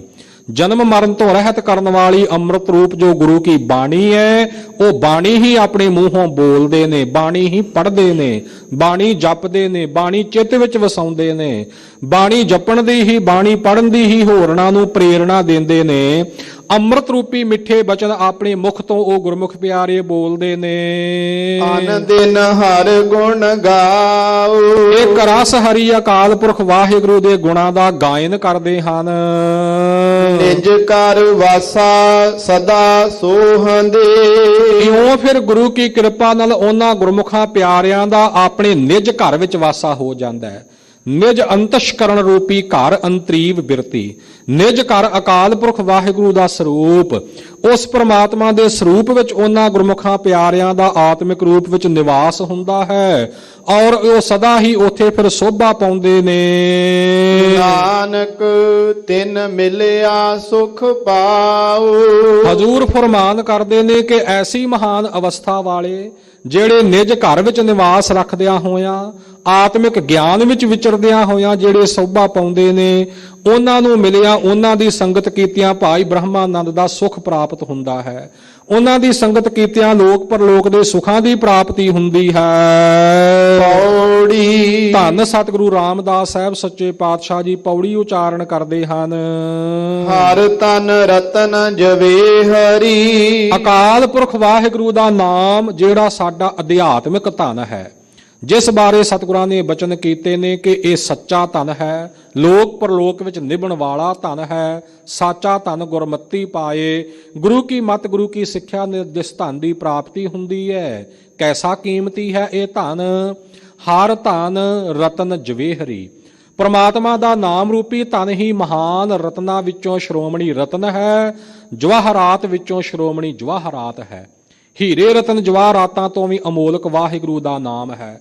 ਪਰਮਾਤਮਾ ਦੇ ਨਾਮ ਧਨ ਦੇ ਸਦਕਾ ਹਿਰਦੇ ਵਿੱਚ ਵੈਰਾਗ ਰੂਪੀ ਰਤਨ ਦੀ ਪ੍ਰਾਪਤੀ ਹੁੰਦੀ ਹੈ ਤੇ ਆਤਮਿਕ ਗਿਆਨ ਰੂਪੀ ਜਵਾਹਰਾਤ ਦਾ ਪ੍ਰਕਾਸ਼ ਹੁੰਦਾ ਹੈ। ਸੋ ਗੁਰ ਹਰ ਧਨ ਹਰ ਪਾਸੋਂ ਦਿਵਾਇਆ, ਉਹ ਜਿਹੜਾ ਹਰੀ ਦਾ ਨਾਮ ਰੂਪੀ ਧਨ ਹੈ ਨਾ, ਜੀਵਾਂ ਨੂੰ, ਵੱਡਿਆਂ ਭਾਗਾਂ ਵਾਲਿਆਂ ਨੂੰ ਸਤਿਗੁਰੂ ਸੱਚੇ ਪਾਤਸ਼ਾਹ ਜੀ ਨੇ ਹੀ ਕਿਰਪਾ ਕਰਕੇ ਵਾਹਿਗੁਰੂ ਦੇ ਪਾਸੋਂ ਦਿਵਾਇਆ ਹੈ। ਆਪਣੇ ਨਾਮ ਧਨ ਦਾ ਮਾਲਕ ਅਕਾਲ ਪੁਰਖ ਵਾਹਿਗੁਰੂ ਆਪ ਹੈ ਤੇ ਇਉਂ ਇਸ ਖਜ਼ਾਨੇ ਦੀ ਚਾਬੀ ਜਿਹੜੀ ਹੈ ਆਪਣੇ ਪ੍ਰਤੱਖ ਸਰੂਪ ਸਤਿਗੁਰਾਂ ਦੇ ਹੱਥ ਵਿੱਚ ਰੱਖੀ ਹੈ। ਅਨਹਤ ਬਾਣੀ ਪੂੰਜੀ ਸੰਤਨ ਹੱਥ ਰਾਖੀ ਕੂੰਜੀ, ਸੰਤ ਰੂਪ ਸਤਿਗੁਰਾਂ ਦੇ ਹੱਥ ਵਿੱਚ ਇਸ ਦੀ ਕੁੰਜੀ ਹੈ, ਇਸ ਦੀ ਚਾਬੀ ਹੈ ਤੇ ਸਤਿਗੁਰਾਂ ਨੇ ਕਿਰਪਾ ਕਰਕੇ ਨਾਮ ਦੀ ਦਾਤ ਬਖਸ਼ਿਸ਼ ਕੀਤੀ ਹੈ ਨਾ। ਬਿਨ ਗੁਰ ਹਰ ਨਾਮ ਨਾ ਪਾਇਆ ਕਦੇ ਮੇਰੇ ਭਾਈ, ਬਿਨ ਸਤਿਗੁਰ ਨਾਮ ਨਾ ਪਾਈਐ ਬੁੱਝੋ ਕਰ ਵਿਚਾਰ, ਨਾਨਕ ਪੂਰੈ ਭਾਗ ਸਤਿਗੁਰ ਮਿਲੈ ਸੁਖ ਪਾਏ ਜੁਗ ਚਾਰ। ਸਤਿਗੁਰਾਂ ਨੇ ਕਿਰਪਾ ਕਰਕੇ ਵਾਹਿਗੁਰੂ ਜੀ ਦੇ ਪਾਸੋਂ ਇਹ ਨਾਮ ਰੂਪੀ ਧਨ ਆਪਣੇ ਪਿਆਰਿਆਂ ਨੂੰ ਦਿਵਾਇਆ ਹੈ। ਕਿਸੈ ਕਿਹੋ ਦਿਸ ਆਵੈ, ਤਾਂ ਕੋਈ ਕਿਹੋ ਮੰਗ ਲਾਏ। ਸਾਧ ਸੰਗਤ ਜੀ ਸਤਿਗੁਰੂ ਜੀ ਫਰਮਾਨ ਕਰਦੇ ਨੇ ਕਿ ਹੋਰ ਕਿਤੇ ਇਹ ਪ੍ਰਮਾਤਮਾ ਦਾ ਨਾਮ ਧਨ ਗੁਰੂ ਤੋਂ ਬਿਨਾ ਨਜ਼ਰ ਹੀ ਨਹੀਂ ਆਉਂਦਾ, ਦਿਖਾਈ ਨਹੀਂ ਦਿੰਦਾ। ਜੇ ਕਿਸੈ ਕਿਹੋ ਦਿਸ ਆਵੈ, ਜੇ ਕਿਸੇ ਦੇ ਕੋਲ ਕੋਈ ਚੀਜ਼ ਕਿਸੇ ਨੂੰ ਦਿਸ ਆਵੇ, ਨਜ਼ਰੀ ਪੈ ਜਾਵੇ ਕਿ ਫਲਾਣੇ ਕੋਲ ਇਹ ਵਸਤੂ ਹੈਗੀ ਹੈ, ਤਾਂ ਕੋਈ ਕਿਹੋ ਮੰਗ ਲਏ, ਤਾਂ ਕੋਈ ਜਿਹੜਾ ਉਹਦੇ ਕੋਲੋਂ ਫਿਰ ਕਿਸੇ ਕੋਲੋਂ ਮੰਗ ਵੀ ਲਵੇ ਕਿ ਹਾਂ ਇਹਦੇ ਕੋਲ ਹੈਗੀ ਹੈ, ਇਹਦੇ ਕੋਲੋਂ ਮੰਗ ਲਈਏ, ਮਿਲ ਜਾਵੇਗੀ, ਮਿਲਣ ਦੀ ਆਸ ਹੈ। ਪਰ ਪ੍ਰਮਾਤਮਾ ਦਾ ਨਾਮ ਰੂਪੀ ਧਨ ਜਿਹੜਾ ਹੈ ਨਾ, ਇਹ ਤਾਂ ਹੋਰ ਕਿਸੇ ਹੈ ਕੋਲ ਹੈ ਹੀ ਨਹੀਂ। ਜੇ ਹੁੰਦਾ ਤਾਂ ਸਾਰੇ ਮੰਗ ਲੈਂਦੇ, ਸਾਰੇ ਲੈ ਲੈਂਦੇ। ਇਹ ਕੇਵਲ ਤੇ ਕੇਵਲ ਸਤਿਗੁਰਾਂ ਦੇ ਕੋਲ ਖਜ਼ਾਨਾ ਹੈ, ਹੋਰ ਕਿਸੇ ਕੋਲੋਂ ਇਸ ਦੀ ਪ੍ਰਾਪਤੀ ਨਹੀਂ ਹੁੰਦੀ। ਅਕੈ ਕੋਈ ਕਿਹੋ ਦਿਵਾਏ, ਅਕੈ ਦਾ ਭਾਵ ਹੈ ਅਥਵਾ ਜਾਂ, ਜਾਂ ਤਾਂ ਕੋਈ ਕਿਸੇ ਕੋਲੋਂ ਮੰਗ ਲਵੇ ਵਸਤੂ ਜੇ ਉਹਦੇ ਕੋਲ ਹੋਵੇ ਤਾਂ, ਤੇ ਜਾਂ ਕੋਈ ਸਿਫਾਰਿਸ਼ ਕਰਕੇ ਦਿਵਾ ਦੇਵੇ। ਇਸ ਤਰ੍ਹਾਂ ਹੀ ਹੁੰਦਾ ਹੈ ਨਾ, ਜਿਹਦੇ ਕੋਲੇ ਕੋਈ ਚੀਜ਼ ਹੈ, ਸਾਨੂੰ ਲੋੜ ਹੋਵੇ, ਜੇ ਸਾਨੂੰ ਆਸ ਹੋਵੇ ਕਿ ਸਿੱਧੇ ਤੌਰ ਤੇ ਮੰਗਿਆ ਮਿਲ ਜਾਵੇਗੀ ਤਾਂ ਆਪਾਂ ਮੰਗ ਲੈਂਦੇ ਆ, ਤੇ ਜੇ ਸਾਨੂੰ ਇਹ ਅਹਿਸਾਸ ਹੋਵੇ ਕਿ ਸਾਨੂੰ ਨਹੀਂ ਮਿਲਣੀ, ਸਿਫਾਰਿਸ਼ ਪਾਉਣੀ ਪੈਣੀ ਹੈ, ਤਾਂ ਆਪਾਂ ਕਿਸੇ ਨੂੰ ਕਹਿ ਲੈਂਦੇ ਕਿ ਭਾਈ ਉਹਦੇ ਕੋਲੋਂ ਦਿਵਾ ਦੇ। ਜੇ ਕਿਸੈ ਕਿਹੋ ਦਿਸ ਆਵੈ, ਤਾਂ ਕੋਈ ਕਿਹੋ ਮੰਗ ਲਏ, ਅਕੈ ਕੋਈ ਕਿਹੋ ਦੇਵਾਏ। ਜੇ ਕਿਸੇ ਕੋਲ ਕੋਈ ਵਸਤੂ ਹੋਵੇ ਤਾਂ ਉਹਦੇ ਕੋਲੋਂ ਮੰਗ ਲਵੇ ਤੇ ਜਾਂ ਕੋਈ ਦਿਵਾ ਦੇਵੇ। ਜਦੋਂ ਹੋਰ ਕਿਸੇ ਕੋਲ ਨਾਮ ਰੂਪੀ ਵਸਤੂ ਹੈ ਹੀ ਨਹੀਂ ਇੱਕ ਗੁਰੂ ਤੋਂ ਬਿਨਾ, ਤਾਂ ਕਿਹਦੇ ਕੋਲੋਂ ਕੋਈ ਮੰਗੇਗਾ ਤੇ ਕੌਣ ਕੋਈ ਦਿਵਾਵੇਗਾ। ਹਰ ਤਨ ਜੋਰ ਕੀਤੈ ਕਿਸੈ ਨਾਲ ਨ ਜਾਏ ਵੰਡਾਇਆ। ਭਾਈ ਇਹੋ ਜਿਹੜਾ ਪਰਮਾਤਮਾ ਦਾ ਨਾਮ ਰੂਪੀ ਧਨ ਹੈ ਨਾ, ਇਹ ਕਿਸੇ ਕੋਲੋਂ ਜੋਰੀ ਜ਼ਬਰਦਸਤੀ ਖੋਇਆ ਨਹੀਂ ਜਾ ਸਕਦਾ। ਜਿਵੇਂ ਆ ਪ੍ਰਤੱਖ ਧਨ ਜਿਹੜਾ ਕੋਈ ਖੋਣ ਵਾਲੇ ਖੋਹ ਲੈਂਦੇ ਨੇ, ਇਹਨੂੰ ਕੋਈ ਖੋਹ ਨਹੀਂ ਸਕਦਾ ਕੋਈ ਜ਼ੋਰ ਜ਼ਬਰਦਸਤੀ ਨਾਲ। ਇਸੇ ਤਰ੍ਹਾਂ ਜਿਵੇਂ ਕੋਈ ਜ਼ਮੀਨ ਜਾਇਦਾਦ ਵਿੱਚ ਜਾਂ ਧਨ ਦੌਲਤ ਵਿੱਚ ਭਰਾਵਾਂ ਵਿੱਚ ਵੰਡ ਪੈ ਜਾਂਦੀ ਹੈ ਨਾ, ਕਿਸੇ ਨਾਲ ਨਾ ਜਾਏ ਵੰਡਾਇਆ। ਇਹ ਕਿਸੇ ਨਾਲ ਵੰਡਾਇਆ ਵੀ ਨਹੀਂ ਜਾ ਸਕਦਾ। ਕਿਸੇ ਨੂੰ ਇਹ ਨਹੀਂ ਕਿਹਾ ਜਾ ਸਕਦਾ ਕਿ ਤੂੰ ਜਪ ਜਪ ਕੇ ਬੜਾ ਇਕੱਠਾ ਕਰ ਲਿਆ, ਮੇਰਾ ਵੀ ਹੱਕ ਬਣਦਾ, ਹੁਣ ਮੈਨੂੰ ਵੀ ਇਹਦੇ ਵਿੱਚੋਂ ਹਿੱਸਾ ਤੈਨੂੰ ਦੇਣਾ ਹੀ ਪੈਣਾ ਹੈ। ਇਉਂ ਕੋਈ ਜ਼ੋਰ ਜ਼ਬਰਦਸਤੀ ਇਹਨੂੰ ਵੰਡਾ ਨਹੀਂ ਸਕਦਾ, ਇਹਦੇ ਹਿੱਸੇ ਨਹੀਂ ਕਰ ਸਕਦਾ। ਜਿਸਨੂੰ ਸਤਿਗੁਰ ਨਾਲ ਹਰ ਸਰਦਾ ਲਾਏ। ਜਿਸਨੂੰ ਅਕਾਲ ਪੁਰਖ ਵਾਹਿਗੁਰੂ ਆਪ ਕਿਰਪਾ ਕਰਕੇ ਸਤਿਗੁਰੂ ਸੱਚੇ ਪਾਤਸ਼ਾਹ ਦੇ ਨਾਲ ਚਿੱਤ ਦੀ ਸ਼ਰਧਾ ਲਾ ਦੇਵੇ। ਗੁਰੂ ਉੱਪਰ ਨਿਸ਼ਚਾ, ਗੁਰੂ ਉੱਪਰ ਭਰੋਸਾ, ਗੁਰੂ ਉੱਪਰ ਵਿਸ਼ਵਾਸ, ਗੁਰੂ ਉੱਪਰ ਭਾਵਨਾ, ਜਿਸ ਦੇ ਹਿਰਦੇ ਵਿੱਚ ਅਕਾਲ ਪੁਰਖ ਵਾਹਿਗੁਰੂ ਆਪ ਕਿਰਪਾ ਕਰਕੇ ਪੈਦਾ ਕਰ ਦੇਵੇ। ਤਿਸ ਹਰ ਤਨ ਕੀ ਵੰਡ ਹੱਥ ਆਵੈ। ਉਸ ਨੂੰ ਸਤਿਗੁਰਾਂ ਦੇ ਕੋਲੋਂ ਪਰਮਾਤਮਾ ਦੇ ਨਾਮ ਰੂਪੀ ਧਨ ਦੀ ਵੰਡ, ਭਾਵ ਧਨ ਦਾ ਜਿਹੜਾ ਵਰਤਾਵਾ ਹੈ, ਉਹ ਹੱਥ ਵਿੱਚ ਆਉਂਦਾ ਹੈ, ਭਾਵ ਪ੍ਰਾਪਤ ਹੁੰਦਾ ਹੈ। ਸਤਿਗੁਰੂ ਜੀ ਜੋ ਨਾਮ ਦੇ ਛਾਂਦੇ ਵਰਤਾਉਂਦੇ ਨੇ, ਨਾਮ ਦੇ ਗੱਫੇ ਵਰਤਾਉਂਦੇ ਨੇ, ਇਹ ਵਰਤਾਰਾ ਉਸ ਨੂੰ ਹੱਥ ਵਿੱਚ ਆਉਂਦਾ ਹੈ, ਉਸ ਨੂੰ ਪ੍ਰਾਪਤ ਹੁੰਦਾ ਹੈ ਜਿਸ ਨੂੰ ਸਤਿਗੁਰੂ ਗਰੀਬ ਨਿਵਾਜ ਜੀ ਦੀ ਭਾਵਨਾ, ਗੁਰੂ ਕਾ ਪ੍ਰੇਮ ਉਹ ਵਾਹਿਗੁਰੂ ਆਪ ਬਖਸ਼ਿਸ਼ ਕਰ ਦੇਵੇ। ਜਿਸਨੂੰ ਕਰਤੈ ਧੁਰ ਲਿਖ ਪਾਇਆ। ਉਹ ਕਰਤੇ ਅਕਾਲ ਪੁਰਖ ਵਾਹਿਗੁਰੂ ਨੇ ਧੁਰੋਂ ਹੀ ਜਿਸ ਦੇ ਮੱਥੇ ਤੇ ਸ੍ਰੇਸ਼ਟ ਲੇਖ ਪਾ ਦਿੱਤਾ, ਲਿਖਤ ਲਿਖ ਦਿੱਤੀ ਹੈ, ਉਹਦੇ ਤੇ ਅਕਾਲ ਪੁਰਖ ਦੀ ਇਹ ਕਿਰਪਾ ਹੁੰਦੀ ਹੈ। ਹਰ ਤਨ ਕਾ ਕੋਈ ਸ਼ਰੀਕ ਨਾਹੀ। ਵਾਹਿਗੁਰੂ ਦਾ ਨਾਮ ਰੂਪੀ ਧਨ ਜਿਸ ਨੇ ਖੱਟਿਆ, ਜਿਸ ਨੇ ਕਮਾਇਆ ਗੁਰੂ ਕੀ ਕਿਰਪਾ ਨਾਲ, ਉਹ ਉਸੇ ਦਾ ਹੀ ਹੈ। ਇਹਦਾ ਕੋਈ ਸ਼ਰੀਕ ਨਹੀਂ, ਕੋਈ ਵੰਡਾਉਣ ਵਾਲਾ, ਕੋਈ ਸ਼ਰੀਕਾ ਕਰਨ ਵਾਲਾ ਨਹੀਂ ਹੈ। ਕਿਸੇ ਕਾ ਖਤ ਨਾਹੀ। ਤੇ ਨਾ ਹੀ ਕਿਸੇ ਦਾ ਕਿਸੇ ਪ੍ਰਕਾਰ ਕੋਈ ਪਰਵਾਨਾ ਲਿਖਿਆ ਮਿਲਣਾ ਕਿ ਹਾਂ ਭਾਈ ਮੈਂ ਤੈਨੂੰ ਹੁਕਮ ਕਰਦਾ, ਆਪਣਾ ਹੁਕਮਨਾਮਾ ਲਿਖ ਕੇ ਤੇ ਆਪਣੇ ਕੋਲੋਂ ਨਾਮ ਧਨ ਜਿਹੜਾ ਹੈ ਤੈਨੂੰ ਇਹ ਦੇ, ਮੇਰਾ ਹੁਕਮ ਦੇ ਕੇ ਦੇਣਾ ਹੀ ਪਵੇਗਾ ਮੰਨ ਕੇ। ਨਹੀਂ, ਇਉਂ ਕਿਸੇ ਦਾ ਖਤ ਪਰਵਾਨਾ ਜਿਹੜਾ ਉਹ ਵੀ ਨਹੀਂ ਚੱਲਣਾ। ਔਰ ਇਸੇ ਪ੍ਰਕਾਰ ਕਿਸੇ ਦਾ ਸਾਧ ਸੰਗਤ ਜੀ ਇਹਦੇ ਵਿੱਚ ਕੋਈ ਲਾਗਾ ਦੇਗਾ ਹੋਰ ਕਿਸੇ ਦਾ ਹੋ ਹੀ ਨਹੀਂ ਸਕਦਾ। ਕਿਸੈ ਕੈ ਸੀਵ ਬੰਨੈ ਰੋਲ ਨਾਹੀ। ਨਾ ਕਿਸੇ ਦੀ ਕੋਈ ਹੱਦ ਹੈ, ਨਾ ਕਿਸੇ ਦਾ ਕੋਈ ਬੰਨਾ ਹੈ ਕਿ ਇੰਨਾ ਹੱਦ ਬੰਨਾ। ਹੱਦ ਕਹੀ ਜਾਂਦੀ ਹੈ ਜਿਵੇਂ ਇੱਕ ਪਿੰਡ ਦੀ ਕੰਧ ਹੁੰਦੀ, ਪਿੰਡ ਦੀ ਹੱਦ ਜਿੱਥੋਂ ਤੱਕ ਹੁੰਦੀ ਹੈ। ਸੀਬ ਕਹੀ ਜਾਂਦੀ ਜਿੱਥੋਂ ਤੱਕ ਕੋਈ ਰਾਜ ਦੀ ਹੱਦ ਹੋਵੇ ਕਿ ਤੂੰ ਮੇਰੀ ਹੱਦ ਵਿੱਚ ਰਹਿੰਦਾ ਹੈ ਤੇ ਜਿਵੇਂ ਤੈਨੂੰ ਮੇਰੀ ਹੱਦ ਵਿੱਚ ਰਹਿੰਦਿਆਂ ਜ਼ਮੀਨ ਦਾ ਮਾਮਲਾ ਦੇਣਾ ਪੈਂਦਾ ਹੈ, ਇਸੇ ਤਰ੍ਹਾਂ ਜਿੰਨਾ ਤੂੰ ਨਾਮ ਰੂਪੀ ਧਨ ਇਕੱਤਰ ਕੀਤਾ ਇਹਦਾ ਮਾਮਲਾ ਵੀ ਦੇਣਾ ਪਵੇਗਾ। ਨਹੀਂ, ਇਹੋ ਜਿਹਾ ਕੋਈ ਹੱਦ ਬੰਨਾ ਵੀ ਨਹੀਂ, ਰੋਲ ਨਾ ਹੀ ਰੌਲਾ ਹੀ ਕੋਈ ਨਹੀਂ। ਜਿਵੇਂ ਦੁਨਿਆਵੀ ਜਾਇਦਾਦਾਂ ਦਾ ਰੌਲਾ ਪੈ ਜਾਂਦਾ ਹੈ ਨਾ, ਪ੍ਰਮਾਤਮਾ ਦੇ ਨਾਮ ਰੂਪੀ ਧਨ ਦਾ ਇਹੋ ਜਿਹੇ ਵੰਡ ਵਰਤਣ ਦਾ ਰੌਲਾ ਹੀ ਕਦੇ ਕੋਈ ਨਹੀਂ ਪੈਂਦਾ। ਏਕੋ ਹਰ ਧਨ ਕੀ ਬਖੀਲੀ ਕਰੇ। ਜੇ ਕੋਈ ਪ੍ਰਮਾਤਮਾ ਦੇ ਨਾਮ ਧਨ ਦੀ ਬਖੀਲੀ ਕਰੇ, ਭਾਵ ਜੇ ਕੋਈ ਈਰਖਾ ਕਰੇ ਨਾਮ ਜਪਣ ਵਾਲਿਆਂ ਨਾਲ, ਜੇ ਕੋਈ ਇਹ ਦੁਜਾਗੀ ਰੱਖੇ ਕਿ ਇਹਨੇ ਜਪਿਆ ਮੈਨੂੰ ਵਿੱਚੋਂ ਹਿੱਸਾ ਕਿਉਂ ਨਹੀਂ ਦਿੰਦਾ, ਜਾਂ ਕੋਈ ਹੋਰ ਹਰ ਤਰ੍ਹਾਂ ਨਾਲ ਦੁੱਖ ਦੇਣਾ ਚਾਹੇ, ਨਿੰਦਾ ਕਰੇ ਨਾਮ ਜਪਣ ਵਾਲਿਆਂ ਦੀ, ਇਸ ਕਾ ਮੋਹ ਹਰ ਚਹੁ ਕੁੰਡਾਂ ਵਿੱਚ ਕਾਲਾ ਕਰਾਇਆ। ਉਹ ਜਿਹੜਾ ਕੋਈ ਬਖੀਲੀ ਕਰਨ ਵਾਲਾ, ਕੋਈ ਨਿੰਦਕ ਦੁਸ਼ਟ ਝਗੜਾਲੂ ਹੈ, ਤਿਸ ਕਾ ਮੋਹ, ਉਹਦਾ ਜਿਹੜਾ ਮੂੰਹ ਹੈ ਹਰ ਚਹੁ ਕੁੰਡਾਂ ਵਿੱਚ ਕਾਲਾ ਕਰਾਇਆ। ਚੌਹਾਂ ਕੁੰਡਾਂ ਚਾਰਾਂ ਦਿਸ਼ਾਵਾਂ ਵਿੱਚ ਹੀ ਵਾਹਿਗੁਰੂ ਨੇ ਉਹਦਾ ਮੂੰਹ ਕਾਲਾ ਕਰਾਇਆ ਹੈ, ਭਾਵ ਉਹਨੂੰ ਸਦਾ ਲਾਹਨਤਾਂ ਹੀ ਪਈਆਂ ਹਨ। ਹਰ ਕੇ ਦਿੱਤੇ ਨਾਲ ਕਿਸੈ ਜੋਰ ਬਖੀਲੀ ਨਾ ਚੱਲਈ। ਜੋ ਬਖਸ਼ਿਸ਼ ਵਾਹਿਗੁਰੂ ਨੇ ਕਰ ਦਿੱਤੀ ਪ੍ਰਮਾਤਮਾ ਦੇ ਨਾਮ ਦੀ, ਨਾਮ ਦੇ ਸਦਕਾ ਜਗਤ ਵਿੱਚ ਵਡਿਆਈ ਦੀ ਤੇ ਪਦਾਰਥਾਂ ਦੀ, ਪ੍ਰਮਾਤਮਾ ਦੇ ਦਿੱਤੇ ਹੋਏ ਨਾਲ ਕਿਸੇ ਦਾ ਜੋਰ ਨਹੀਂ ਚੱਲ ਸਕਦਾ ਤੇ ਕਿਸੇ ਦੀ ਬਖੀਲੀ ਈਰਖਾ ਨਹੀਂ ਚੱਲ ਸਕਦੀ। ਮੰਨੈ ਮਾਰਗ ਠਾਕ ਨਾ ਪਾਏ। ਸੋ ਇਸ ਪ੍ਰਕਾਰ ਕੋਈ ਬਖੀਲੀ ਨਹੀਂ ਚੱਲ ਸਕਦੀ, ਕੋਈ ਜ਼ੋਰ ਨਹੀਂ ਚੱਲ ਸਕਦਾ। ਨਦਰ ਕਰੇ ਨਾ ਹੀ ਠਾਕ ਰਹਾਈਆ, ਪ੍ਰਮਾਤਮਾ ਦੀ ਮਿਹਰ ਭਰੀ ਨਿਗਾਹ ਨੂੰ ਕੋਈ ਰੋਕ ਨਹੀਂ ਸਕਦਾ। ਦੇਹੋ ਦੇਹੋ ਨਿਤ ਨਿਤ ਚੜੈ ਸਵਾਇਆ। ਦਿਨੋਂ ਦਿਨ ਨਿਤੋ ਨਿਤ ਪ੍ਰਮਾਤਮਾ ਦਾ ਨਾਮ ਰੂਪੀ ਧਨ ਜਿਹੜਾ ਹੈ ਇਹ ਸਵਾਇਆ ਚੜਦਾ ਹੈ। ਜਿਉਂ-ਜਿਉਂ ਜਪਿਆ ਜਪਾਇਆ ਜਾਵੇ ਤਿਉਂ-ਤਿਉਂ ਆਨੰਦ ਦਾ ਖਜ਼ਾਨਾ ਵੱਧਦਾ ਹੀ ਵੱਧਦਾ ਜਾਂਦਾ ਹੈ। ਇਹ ਸਤਿਗੁਰੂ ਸੱਚੇ ਪਾਤਸ਼ਾਹ ਨੇ ਕਿਰਪਾ ਕੀਤੀ, ਸਾਨੂੰ ਪਾਵਨ ਉਪਦੇਸ਼ ਦੀ ਦਾਤ ਬਖਸ਼ਿਸ਼ ਕੀਤੀ ਹੈ। ਸੋ ਹਜੂਰ ਕਿਰਪਾ ਕਰਨ ਐਸਾ ਨਾਮ ਧਨ ਸਾਡੇ ਹਿਰਦੇ ਵਿੱਚ ਵਸੇ, ਸਾਡਾ ਇਹ ਜੀਵਨ ਸਫਲਾ ਹੋ ਜਾਵੇ। ਗੁਰ ਸ਼ਬਦ ਦੀ ਵਿਚਾਰ ਕਰਦਿਆਂ ਹੋਈਆਂ ਭੁੱਲਾਂ ਦੀ ਖਿਮਾ ਅੱਗੇ ਵਾਸਤੇ ਸਮਤ ਬਖਸ਼ਿਸ਼ ਕਰਨੀ। ਬਹੁਤ ਬਹੁਤ ਧੰਨਵਾਦ ਸ਼੍ਰੋਮਣੀ ਗੁਰਦੁਆਰਾ ਪ੍ਰਬੰਧਕ ਕਮੇਟੀ, ਪਰਮ ਸਤਿਕਾਰਯੋਗ ਸਿੰਘ ਸਾਹਿਬ ਗਿਆਨੀ ਜਗਤਾਰ ਸਿੰਘ ਜੀ ਮੁੱਖ ਗ੍ਰੰਥੀ ਸੱਚਖੰਡ ਸ੍ਰੀ ਹਰਿਮੰਦਰ ਸਾਹਿਬ, ਸਮੁੱਚੀਆਂ ਸੰਗਤਾਂ ਦਾ ਧੰਨਵਾਦ। ਕੋਟਾਂ ਕੋਟ ਸ਼ੁਕਰਾਨਾ ਧੰਨ ਸਤਿਗੁਰੂ ਰਾਮਦਾਸ ਸਾਹਿਬ ਸ੍ਰੀ ਗੁਰੂ ਗ੍ਰੰਥ ਸਾਹਿਬ ਸੱਚੇ ਪਾਤਸ਼ਾਹ ਜੀ ਦਾ। ਦੋ ਪੰਕਤੀਆਂ ਪੜ੍ਹ ਕੇ ਫਤਿਹ ਬੁਲਾਈਏ। ਇਸ ਹਰ ਤਨ ਕਾ ਕੋਈ ਸ਼ਰੀਕ ਨਾਹੀ, ਕਿਸੈ ਕਾ ਖਤ ਨਾਹੀ। ਕਿਸੈ ਕੈ ਸੀਵ ਬੰਨੈ ਰੋਲ ਨਾਹੀ। ਜੇ ਕੋ ਹਰ ਧਨ ਕੀ ਬਖੀਲੀ ਕਰੇ, ਤਿਸ ਕਾ ਮੋਹ ਹਰ ਚਹੁ ਕੁੰਡਾ ਵਿੱਚ ਕਾਲਾ ਕਰਾਇਆ। ਹਰ ਕੇ ਦਿੱਤੇ ਨਾਲ ਕਿਸੈ ਜੋੜ ਬਖੀਲੀ ਨਾ ਚੱਲਈ। ਦੇਹੋ ਦੇਹੋ ਨਿਤ ਨਿਤ ਚੜੈ ਸਵਾਇਆ। ਵਾਹਿਗੁਰੂ।